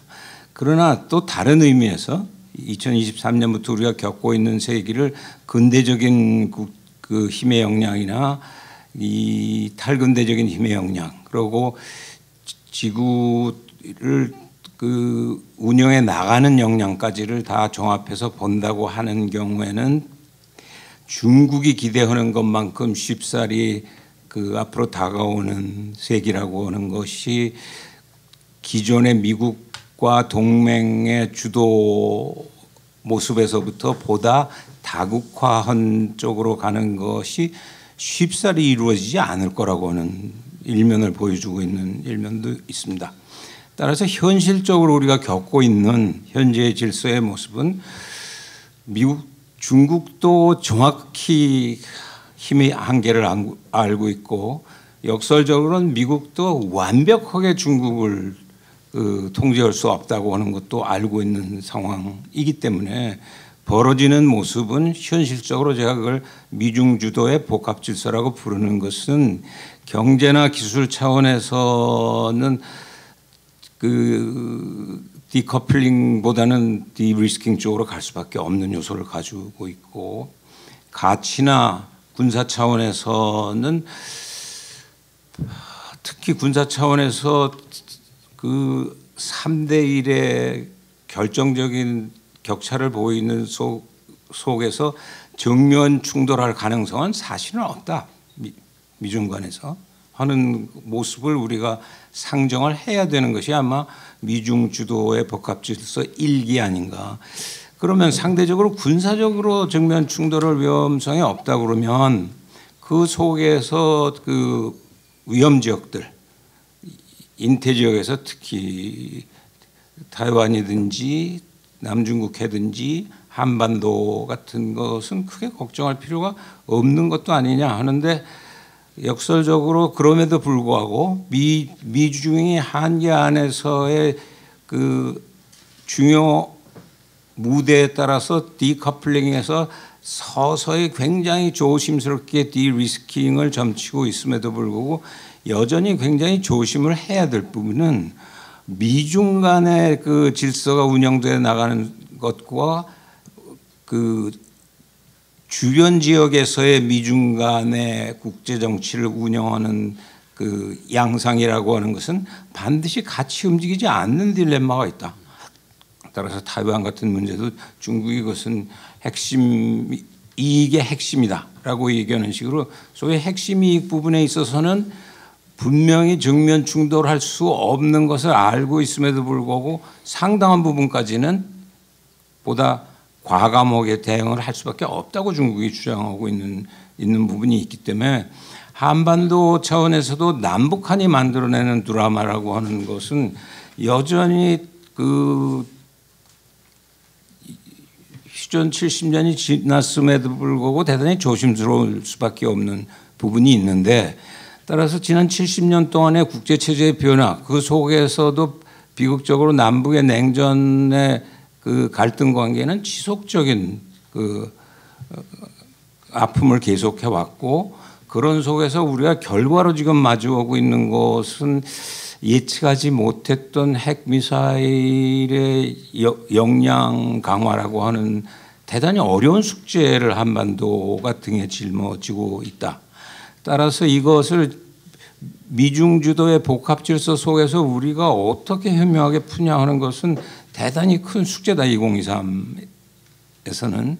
근데 저는 이 문제는 조금 다르게 보는 방식은 우리는 대체로 북핵 때문에 우리 모두가 고통스러워한다. 당연히 한국, 미국, 일본. 그런데 제가 보기에는 가장 커다란 위기에 국면하게 될 것은 저는 북한 당사국이라고 생각합니다. 왜 역설적으로 그런 얘기를 하느냐면 핵이라고 하는 것이 가지고 있는 그 국제정치적인 성격의 그 중요성의 시대는 저는 서서히 지나가고 있다고 생각합니다. 그래서 첫 번째로는 핵무기라고 하는 것의 유용성이라고 하는 것은 지금 AI 시대로 넘어가는 과정 속에서 대단히 빠른 속도로 상대적으로 유용성이 떨어지고 있다. 따라서 그런 면에서는 북은 그 선택을 잘못한 것이죠. 한마디로 얘기하면 핵을 통해서 자주권, 생존권이나 발전권의 기반으로서 핵을 기초로 해서 한다고 하는 것은 현실적인 대안이 되지 못한다. 역설적으로는 그 대만이 TSMC를 가지고 반도체를 공장을 가지고 있음으로 해서 가지고 있는 생존권과 발전권을 확보해 나가는 모습을 바라다 본다면 대만이 88년에 결정이었다 그러면 비슷한 시기에 북한은 핵을 선택을 한 것인데 그것은 이제는 거의 이부주로 떨어져야 될지도 모르는 상품의 효과밖에 가지 못하는 딜레마 하나. 북의 위기다. 두 번째 위기는 그것에 대응하는 미국의 대응이 인티그레이트 디터런스의 통합 디터런스라고 하는 것에 한미일의 축을 구축한다고 하는 것은 이것은 대단히 감당하기가 어렵다. 북이 그것을 대응해 나가기는 대단히 어려운 게임이다. 인티그레이트 디터런스는 기본적으로 공격적인 것은 아니니까요. 방어적인 요소를 가지고 있음에도 불구하고 그 방어적인 요소를 넘어서서 이것이 위협 요소를 가지고 있다. 북이 가지고 있는 핵을 주장을 할 수 있는 공간은 굉장히 빠른 속도로 줄어든다고는. 그것이 북이 당면하고 있는 두 번째 위기고, 세 번째는 이런 통합 디터런스의 한미일의 그 협력이 강화되면 불행하게도 그것에 따른 중국의 대응이라고 하는 것은 대단히 강화될 수밖에 없다. 그것은 바꿔서 전혀 다른 게임에 이 지역에 있어서 군비 경쟁의 가능성을 주어지게 되고, 그런 경우에 오로지 핵과 미사일만 오롯이 가지고 있는 북은 더 이상 게임을 하기는 대단히 어렵다라고 하는 것이 우리가 아마 부딪힐 수밖에 없는 딜레마 아닌가 그런 생각이 들고, 마지막으로는 동시에 북핵이 늘 이 지역에서의 지역 그 핵 확산까지의 딜레마까지도 자극하고 있기 때문에, 따라서 그 속에서 불가피하게 우리가 봤다시피 얼마 전에 이제 워싱턴 그 선언 같은 것을 한미 간에 발표를 하게 되는데, 사실은 이것을 감당하기가 대단히 어렵습니다. 북의 입장에서. 뭐 48시간이면 김여정 부부장의 그 답변 내용도 보면은, 만약 북이 핵을 전술 핵을 남쪽에 사용하는 순간에 그 김정은 정부 정권의 생존은 더 이상 그 존재하지 않을 것이다.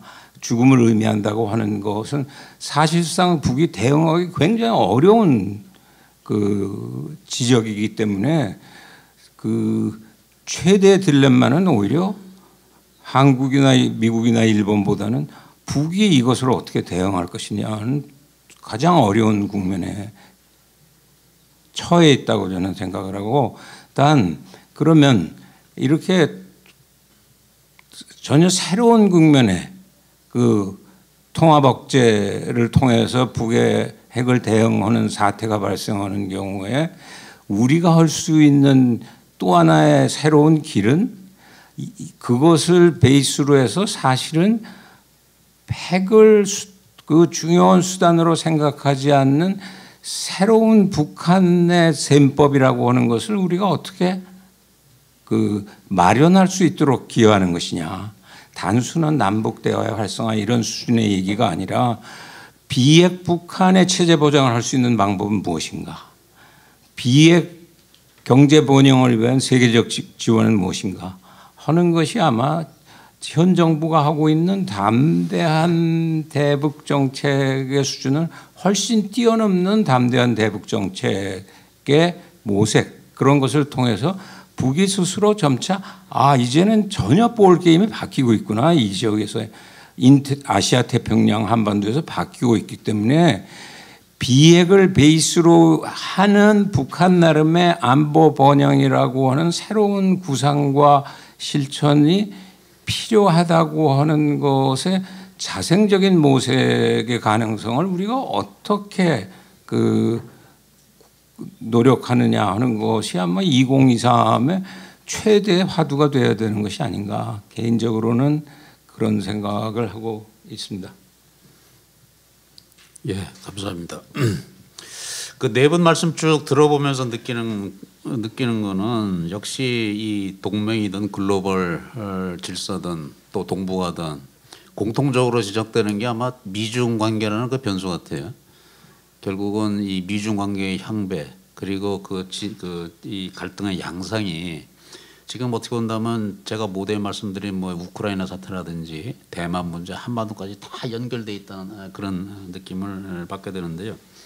그 유럽 학자들하고 얘기를 해보면, 그 러시아가 우크라이나를 침공을 하면서 유럽인들이 갖고 있던 소위 안보 위협 인식이 완전히 바뀌었다. 기존의 유럽에서는 우리가 알다시피 뭐 헬싱키 프로세스라든지 그다음에 OSCE처럼 이제 공통의 안보 위협을 논의하는 시스템이 있었는데, 이제 러시아가 우크라이나 침공하면서 그게 완전히 이제 망가졌다 이렇게 보는 거죠. 그래서 미국과 유럽이 우크라이나를 그렇게 적극적으로 서포트하는 이유는 뭐냐면 그 안보 위협 인식에 대한 것도 있지만 어떻게 본다면 중국이 혹시나 대만이나 동중국해, 남중국해, 한반도에서 비슷한 걸 할지도 모른다. 그런 인식이 좀 깔려 있는 것 같아요. 그래서 그 유럽 사람들은 이제 이 우크라이나 전쟁이 어떻게 어떤 방식으로 끝나는지가 향후 그 국제 질서의 성격을 규정할 것이다. 이렇게 보는데 그 연장선에서 아마 대만 문제 해결이라든지 그다음에 한반도 문제 해결도 비슷한 그 함의를 지니는 게 아닌가 저는 개인적으로 그렇게 생각을 하고요. 제가 저기 금년 3월에 그 칭화대 학술회의를 가면서 이제 3년 반 만에 이제 그 중국을 방문했는데 금년에 중국을 제가 3번을 갔다 다녀왔어요. 그 코로나 때문에 이제 미중 간에도 이제 학술적 교류가 없고 뭐 그 주로 이제 온라인 회의를 하다 보니 봤는데 이제 현실적으로 현장에서 만나서 보니까 미국 학자들과 중국 학자들의 서로에 대해서 느끼는 위협 인식과 불신이 훨씬 더 심해졌다는 그런 느낌을 좀 받거든요. 그러니까 지금 어떤 학자 예를 비유적으로 얘기한다면 지금 이 국제 정세라는 것이 가장 중요한 핵심 변수가 뭐냐면 이제 미국과 중국이라는 두 큰 코끼리가 정글 속에서 날뛰고 있다. 둘이 뭐 같이 댄스를 추든 서로 싸우든 나머지 모든 국가들이 위험해질 수 있는 이런 상황. 근데 문제는 코끼리 한 마리가 다른 코끼리 하나를 이제 냉장고에 가두려고 애를 쓴단 말이죠. 그 연장선에서 사실은 이제 글로벌 차원의 여러 문제들, 우크라이나 문제, 대만 문제, 한반도 문제까지 다 연결돼서 파급 효과가 아닌가 그런 게 생각이 드는데, 근데 한국은 어차피 이제 동맹에 더 중점을 둘 수밖에 없는 이런 상황이고, 그렇다고 해서 동맹만에 올인할 수 있는 그런 시대는 아닌 것 같아요, 우리도. 그래서 그 여러 가지 복잡한 문제들을 앞으로 이제 한미 동맹이 어떻게 적절한 균형점을 찾아가는가, 이게 이제 중요한 과제가 될 텐데, 그 이제 시간이 얼마 남지 않아서 제가 3번째 질문을 좀 이어가도록 하겠습니다. 자, 지금 상황, 우리 과거 70년을 평가를 했고 지금 현재의 상황도 진단을 했고, 그럼 앞으로 이 국제질서가 과연 어떻게 변할지, 그 변화하는 질서 맥락에서 본다면 동맹은 어떤 역할과 어떤 기여를 해야 되는가, 또 어떤 성격이 돼야 되는가 하는 그 전망 문제가 좀 남아 있는 것 같습니다. 그래서 그 단도직입적으로 물어보면 이런 거죠. 한국이 원하는 동맹의 미래상과 미국이 생각하는 동맹의 미래상은 과연 같을까요? 다를까요? 그리고 만일 같다면 상관이 없을 텐데 만일 좀 다르다면 그게 우리에게 어떤 함의를 지니고 또 어떤 챌린지를 줄지, 그런 문제하고, 그다음에 한국의 이 동맹에 대한 스탠스, 그리고 대외 전략에 대한 스탠스, 이게 과연 무엇이 돼야 되는 거예요? 우리는 그냥 지금처럼 이제 미국 동맹 하자는 대로 따라하면 되는 건가?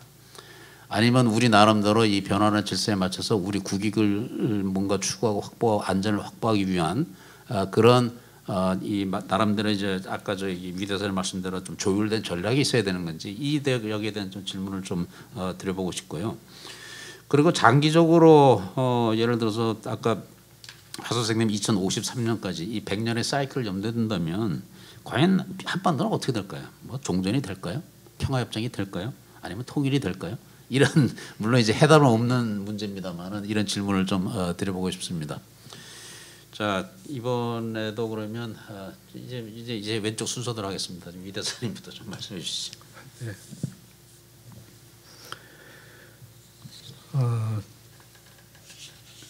앞으로의 국제 질서에 대해서부터 얘기를 시작해 보겠습니다. 지금 진행되는 미중 대립, 미러 대립, 또 우크라이나 상황 이후에 전후 질서, 이런 것들을 이제 겨냥해야 하는데, 진영 구도가 점점 심화되지 않겠나 하는 예측이 일단 가능하고요.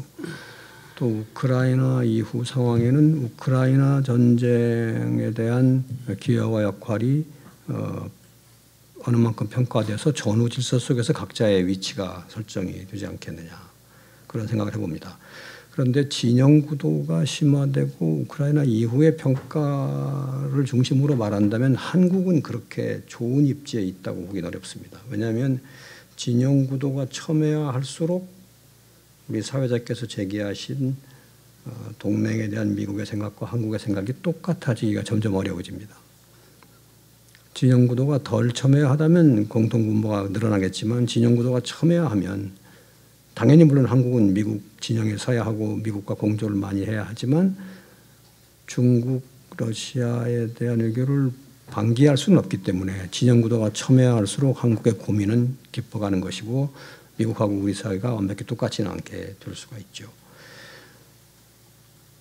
중국과 러시아에 대한 외교를 저버리고는 한반도의 비핵, 평화, 번영, 통일의 길로 나아가는데 애로가 있는 건 사실입니다.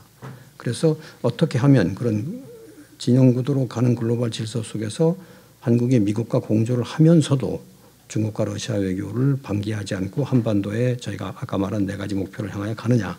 그게 이제 일대 고민인데 그러려면 아까도 제가 잠깐 비쳤지만 한국 외교가 미국과 어느 정도로 공조를 하고 중국과 러시아와는 어느 만큼의 외교 공간이 있는지를 종합적으로 전략 갖고 임해야 되는 거 아닌가 싶습니다. 이제 지금 그런 중러에 대한 전략은 잘 보이지 않습니다. 미국과 일본에 대한 전략은 분명하게 보이지 않고 그것이 또 어떻게 상호 연동하에 작동하는지도 보이지 않습니다. 지금 보이는 거는 동맹을 열심히 강화하다가 생겨나는 문제가 당연히 중국으로부터 제기가 되기 때문에 또 그걸 대처하고 동맹으로 가고 또 중국을 대처하고 이렇게 약간 분리되어서 대처하는 인상을 주는데 그보다는 좀 통합 대처가 더 낫다는 생각을 해보고요. 그다음에 이제 장기적으로 한반도는 어떻게 되느냐, 통일이 되느냐, 종전이 되느냐 아마 몇 가지 변수에 따라 달라지지 않을까 싶습니다. 첫째로는 북한에서 세습 체제가 어떻게 될 거냐, 세습 체제의 미래. 그다음에 미중 대립이 어디로 흘러갈 거냐, 끝없는 대립으로 갈 거냐, 아니면은 대립 속에서도 협력하고 공조하는 이슈와 공간을 찾아낼 거냐.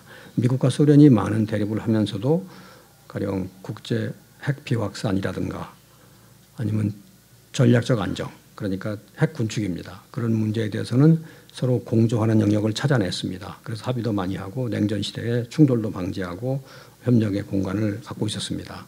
그런데 미중이 과연 그럴 것인지, 그렇게 공조 협력하는 공간이 생긴다면 한반도의 비핵화나 한반도의 평화가 그 공간에 들어갈 수 있는 것인지, 그런 질문이 여기에 해당합니다. 미중 대립의 관계가 어떻게 나아가느냐, 그 추이가 뭐냐, 두 번째 요소가 될 거고요.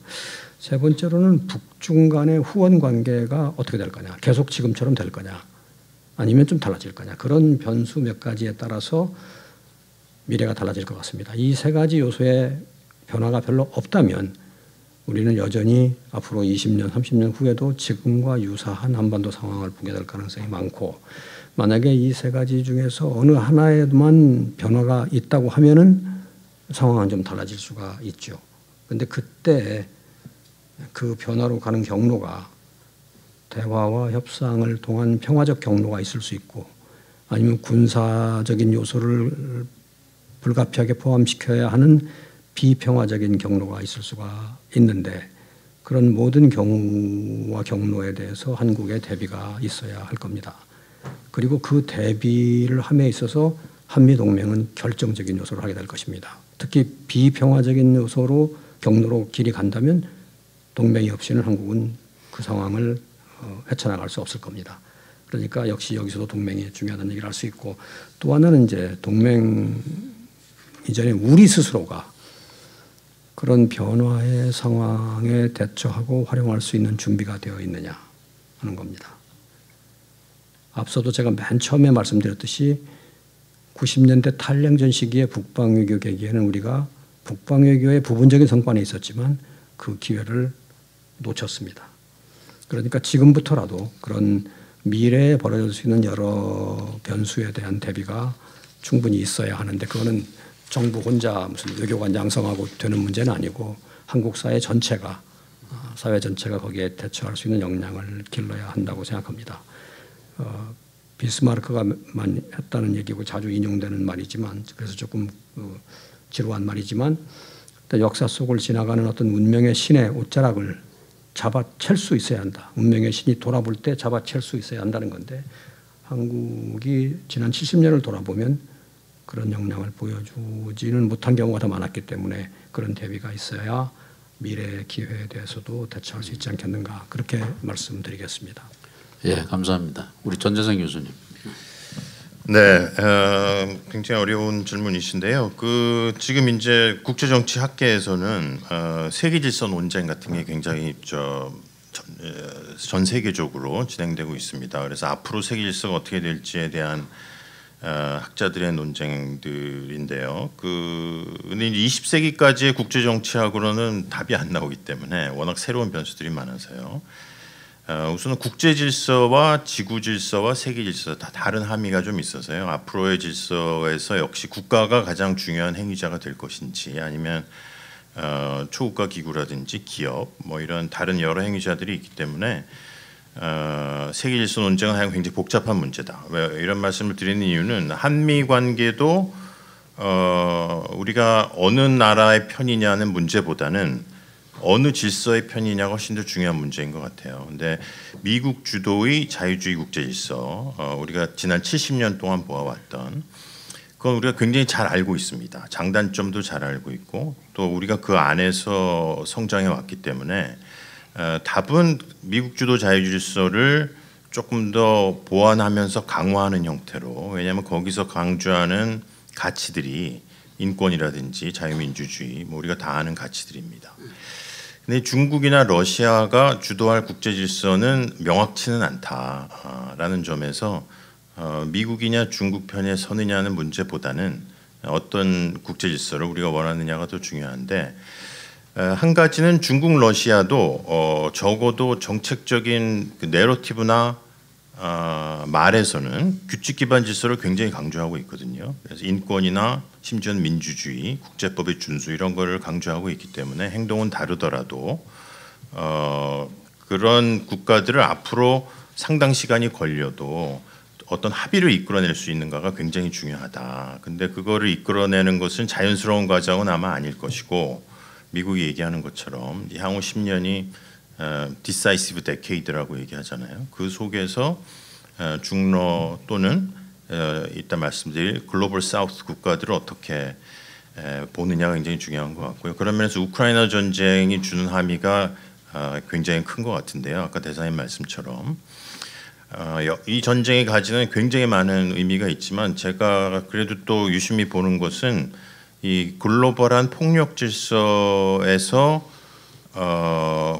한 국가가 가지는 위상에 상당한 변화가 있다. 왜냐하면 우크라이나 전쟁에 대한 여론전이나 지구적인 공론장, 인식 이런 게 워낙 중요해졌고, 그것 때문에 이제 정보 공작도 많고요. 그것은 한 국가가 폭력을 사용하는 것이 우리 국제정치론에서 배우는 것처럼 그 국가에만 달려 있지는 않다. 이제 지구적인 여론이나 어떤 면에서는 가치 평가가 전쟁의 승패를 좌우하기 때문에, 따라서 이 전쟁을 잘 끝낼 수 있다면 굉장히 어렵긴 하지만 오히려 폭력 질서를 바로 세우는 자유주의적인 안보 질서를 바로 세우는 계기도 될 수 있다. 왜냐하면 국제 질서에서 지구 질서로 이행하는 부분이 있기 때문에, 그런 면에서 중국의 외교적 딜레마도 국가 주권이나 규범을 강조하지만 러시아가 정면으로 그 규범을 어겼고, 그런 러시아와 제한 없는 우정을 이야기했는데 사실 제한이 많은 우정이죠. 그런 면에서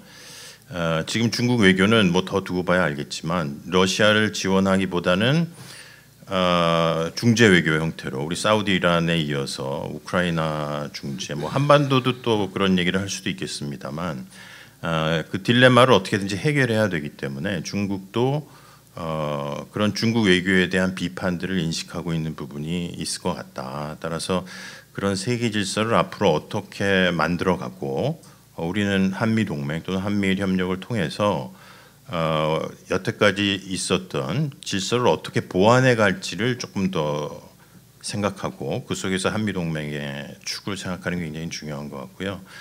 그 밖에 한미 동맹은 군사 동맹이지만 굉장히 폭이 확대되어 있기 때문에 한 두세 가지 추가 변수가 있을 것 같은데요. 첫 번째는 기술인 것 같습니다. 지금은 누가 뭐래도 기술의 시대고, 설리번 스피치도 뭐 항상 스몰 야드 하이 펜스 이런 얘기 하잖아요. 따라서 그 첨단 기술, 특히 안보적 함의가 있는 첨단 기술의 발전과 보호에서 자유주의 질서의 구성원들이 이걸 어떻게 관리하느냐 하는 게 너무나 중요한 과제다. 그런 면에서 이번 정상회담도 한미 기술 동맹을 굉장히 강조하고 있기 때문에 기술의 협력이 뭐 거의 모든 것을 좌우할 정도의 파괴력을 갖고 있다는 생각이 들고요.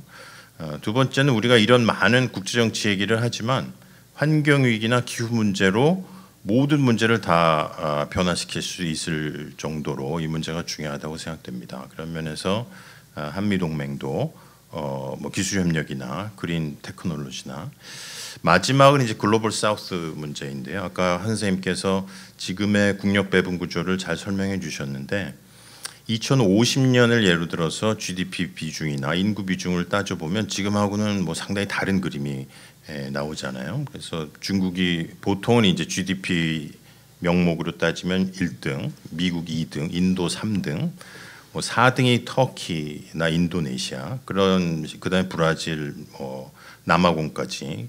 물론 일본과 독일은 여전히 강대국이지만 세계 강대국 중에 우리가 흔히 아는 G7이나 서방 국가들이 차지하는 비중은 현격하게 줄어들고 글로벌 사우스 국가들의 힘이 늘어나고 있기 때문에 세계 질서에서 이런 국가들이 앞으로 가지게 될 그 위상이 굉장히 중요하게 될 것이다. 그래서 우크라이나 전쟁의 반대표나 기권을 던진 많은 국가들이 꼭 러시아를 찬성하는 것은 아니고 미국 주도 질서에 대한 반감들, 특히 아까 맨 처음 말씀드린 근대 이행기의 식민 질서에 대한 서방 중심 질서에 대한 반감이 여전히 있기 때문에 그걸 어떻게 극복하느냐에 따라 예전에 힘이 없었지만 힘이 있는 3세계 국가들이 자유주의 질서에 대해서 어떻게 도전할 것인지를 한국도 이미 신흥 선진국이 되었기 때문에 고민할 필요가 있다. 그래서 이제 G7의 초청 국가들이나 또 브릭스에서 중국의 노력들이 굉장히 신경을 많이 쓰고 있잖아요. 미국도 그거를 잘 알고 있다고 생각합니다. 그런 면에서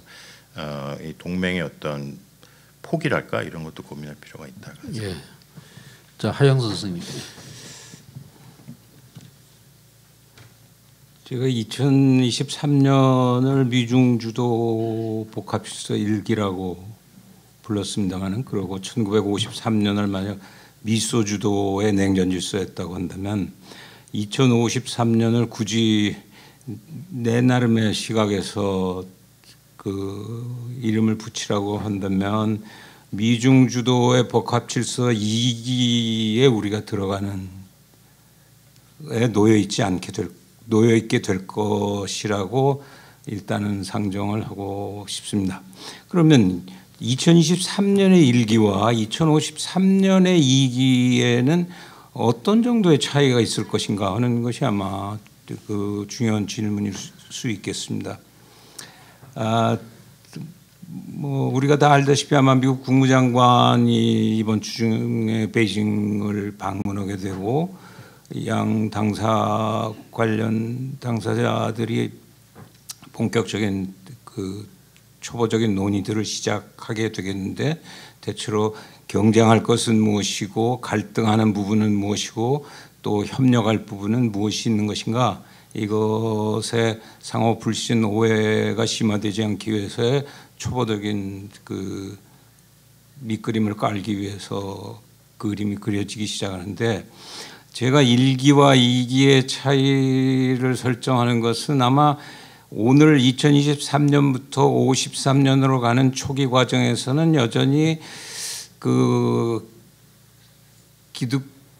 기왕의 주도 세력이었던 미국 플러스 동맹에 대해서 신흥대국으로 부상하는 중국 플러스 파트너 국가들이 일정한 자기 불만을 가지고 그렇지만은 정면 대결하지 않은 속에서 치열한 각축 같은 것이 예상된다고 하는 경우에 이것이 쉽사리 변화를 가져오지 않기 때문에 그 결과로서는 아마도 그 힘을 더 키워야 될 수밖에 없지 않는가 그런 것들이 2기에 처음에는 등장할 수밖에 없는데 그것을 힘의 비집중화 현상이다. 어느 한 특정 국가군의 힘을 가능한 나눠 가지려고 하는 그러니까 중국은 다가오는 반세기를 가능한 한 다극화가 될 것이라고 하는 믿음을 가지고 그 세상을 내다보고 있다고 한다면, 그러나 그런 변화, 향후 30년의 이런 변화의 모색을 위한 치열한 각축주의가 벌어지는 속에서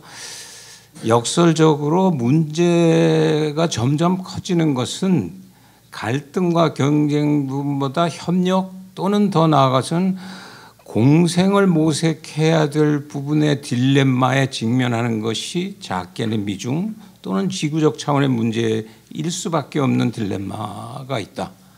따라서 이런 면에서 보면은 그 미중 주도 복합 질서 1기와 2기라고 하는 것은 일정한 편차를 보이기 시작할 것이다. 만약 그렇게 안 변하면 어떻게 되냐? 그러면 보다 심각한 문제로 우리가 빠져들어가게 되는데 해결하기가 대단히 어렵다. 과거의 세계 질서는 그것이 100년마다 한 번씩 그 바뀔 때는 대체로 전쟁을 겪었습니다. 그러나 21세기의 전쟁이라 미중 주도의 전쟁이라고 하는 것은 결국 미중 스스로의 심대한 타격을 입을 수밖에 없는 전쟁이기 때문에 그렇게 쉽사리 생각하기가 어렵다. 또 우리가 지금 겪고 있는 생태균형의 문제든지 또 과학기술 경제 부분의 문제도 이것이 서로 얽혀 있는 모습이라고 하는 것이 생각보다는 향후 30년으로 진행되면 될수록 결국은 풀어야 되는 부분의 영역이라고 하는 것이 늘어날 수밖에 없다라고 생각한다면, 물론 현재 진행되고 있는 일기적인 속성이 진행되기는 합니다만은 새로운 숙제로서 지구 전체 속에서 각 개별 단위체들이 살아남아야 되는 공생이라고 하는 말 자체가 진화 생물학에서도 개념 규정하기를 그 자생 플러스 이 공동 진화, 공진이라고 하는 것이 인간보다도 더 우리가 우습게 생각하는 생명체의 모든 기본 삶의 속성이라고 한다면 아마 세계 질서도 향후 30년을 앞두고는 그런 시각의 노력을 할 수밖에 없지 않느냐 하는 그것을 우리가 겪게 되지 않을까 해서 이익이 그렇게 안 되면 어떡하냐. 그러면 정말 심각한 문제에 2053년은 또 한 번 우리가 이런 회의를 할 수 없는 지경에 아마 이르게 되겠죠. 그렇다면 그 속에서 한국은 어떻게 해야 될 것이냐 하는 게 마지막 숙제인데, 저는 아까 그 일기에 있어서 한국이 미중 사이에 끼어서 어렵지 않냐, 2054년에 미중 사이에 끼어서 어렵지 않냐, 저는 그렇게까지 어렵다고 생각하지 않습니다. 2053년에 미중 속에 끼어서는 그 상황 속에서는 아마 한미일이 기본적으로 오늘날 얘기하듯이 자유나 평화나 번영을 기축으로 하는 한미일의 협력 플러스 포스트 시진핑 시대는 저는 또 한 번의 중국은 개혁 개방을 모색할 수밖에 없다고 생각합니다. 포스트 시진핑의 개혁 개방의 모습은 얼마든지 우리가 같이 함께 갈 수 있는 공간은 늘어날 수 있지 않는가 하는 생각을 하고 있고, 2기보다는 어려운 그럼 2023에 아까 위 대사가 얘기한 것처럼 한편으로는 한미일, 한편으로는 중론은 어떻게 하는 것이냐는 것도 저는 전혀 그것을 5대5 산술적으로 얘기하고 싶지는 않습니다. 복합이라고 하는 말은 단순히 5대5를 얘기하는 것은 아니고 기본적으로는 한미일이라고 하는 것의 기본 질서 위에서 중국의 변화 모색이라고 하는 것 따라서 그것을 적대적 한미일의 그 닫힌 동맹이기보다는 보다 열린 의미에서의 중국의 새로운 변화를 모색하는 속에서의 한미일이라고 생각한다면 복합 1기에 있어서도 그렇게까지 우리가 그 코너에 몰려 있다고 생각하지는 않습니다. 다만 코너에 몰려 있다고 생각하는 것은 누구냐?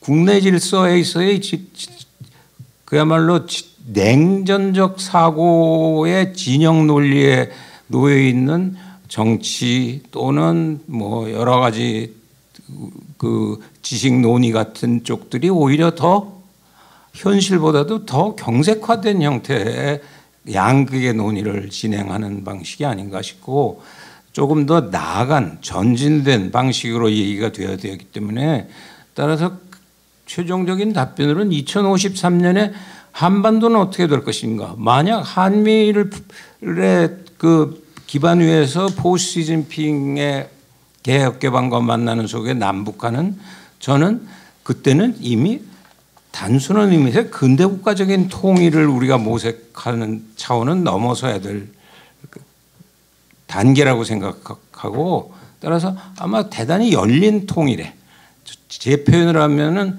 통일이 아니라 일통이 아니라 전통되는 글로벌과도 통일되어지고 남북한도 통일되어지고 국내의 지금 진영 논의도 통일되어지는 모두와 통하는 그 한반도의 모습이 만약 떠오를 수 있다 그러면 그것이 2053년에 그 전 세계 BTS적인 모델이 될 수 있는 새로운 단일체의 모습 아닐까.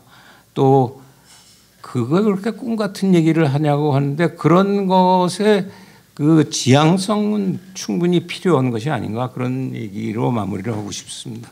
예, 감사합니다.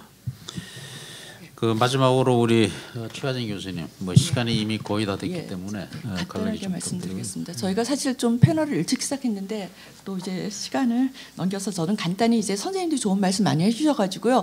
한 가지 그 차원만 더 제가 조금 그 이제 말씀드리자면 사실 저희가 과거를 돌아보면 사실 국제 질서가 변화했는데도 불구하고 한반도에는 큰 변화가 없었다. 이 말은 저희가 사실은 이제 국제적인 어떤 환경을 활용하지 못했다라고 이제 제가 앞서 말씀드렸는데 그럼 왜 그랬을까라는 생각을 해보면요. 사실은 우리가 그 어떤 국내 정치적인 면을 좀 고려하지 못한 점이 있지 않은가 하는 생각을 해봤습니다. 저희가 사실은 모든 그 외교 정책이나 국제 질서의 변화의 어떤 시작점은 사실 국내 정치와 관련이 돼 있다고 보거든요. 그렇다면 사실은 그 많은 국제 질서의 변화의 한 동인으로서의 어떤 국내 정치에 대한 이해가 앞으로 우리 어떤 외교나 어떤 남북 문제를 풀어가는데도 중요하지 않나 생각해 보고요. 그리고 사실 그런 차원에서 저희가 이제 앞으로 이제 여러 체제의 어떤 이제 방향이나 그 앞으로에 대해서 말씀해 주셨는데 저희는 좀 저희 이제 국내적으로 사실 외교 정책이 다른 정책에 비해서 훨씬 더 어떻게 보면 유동적이고 합의를 형성할 수 있는 여러 가지 그 조건이나 그런 어떤 과거의 경험들이 있거든요. 국내적으로도 이런 외교 정책을 위해서는 좀 장기적인 전략을 세우고 국민 합의를 이제 이루어 가면서 사실은 이제 군사적인 미중 경쟁에만 몰입할 것이 아니라 여러 가지 이슈 그리고 여러 가지 다른 지역들을 이제 포괄하는 그런 이제 외교를 펼칠 수 있는 외교적인 역량을 좀 국내적으로 키워나가는 게 중요하지 않나 싶습니다. 예, 감사합니다. 그 처음에 제가 이제 이 패널을 15분 일찍 시작했는데 이미 시간이 조금 오버가 됐습니다. 제가 뭐 좀 관리를 좀 잘못한 것 같은데 혹시 플로어에서 마지막으로 한 분 정도 혹시 질문이나 뭐 코멘트 있으세요? 아마 제 생각엔 그 이 두 번째 패널도 거의 비슷한 아마 논쟁이 이어질 것이기 때문에 혹시 질문이 있으신 분은 이 패널에 질문해 주셔도 좀 되겠습니다. 예, 그 이번 패널에서 지난 70년 이 정전 체제와 한미 동맹을 평가를 하고 지금 현재부터 앞으로 예견되는 이 국제 질서의 이 맥락, 특히 동맹이 전 환경의 변화에 대해서 우리 과연 무엇을 해야 되는가 여기에 대해서 집중적으로 토론을 했는데요. 결국 지금은 이 국제 질서 자체가 뭔가 우리가 알던 자유주의 국제 질서에서 뭔가 변하고 있는 그 전환기다.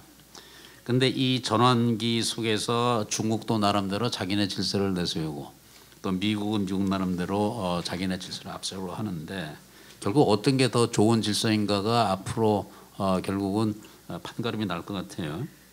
그래서 이제는 뭐 이 앞으로 국제를 전망한다면 그 단순히 경제력이나 군사력의 경쟁도 중요하겠지만 어떻게 보면 어떤 게 더 좋은 질서인지 이게 소위 그 배틀 오브 내러티브 싸움이 아닌가 뭐 그런 생각이 좀 들어요. 근데 지금 추세를 본다면 특히 글로벌 사우스를 상대로 미국과 서구가 중국과 러시아에 좀 밀리고 있지 않나 하는 그런 느낌이 좀 드는데 이거를 우리는 이제 이 소위 글로벌 웨스트의 일원으로서 이걸 어떻게 보완할 것인가에 대한 고민이 필요할 것 같고요.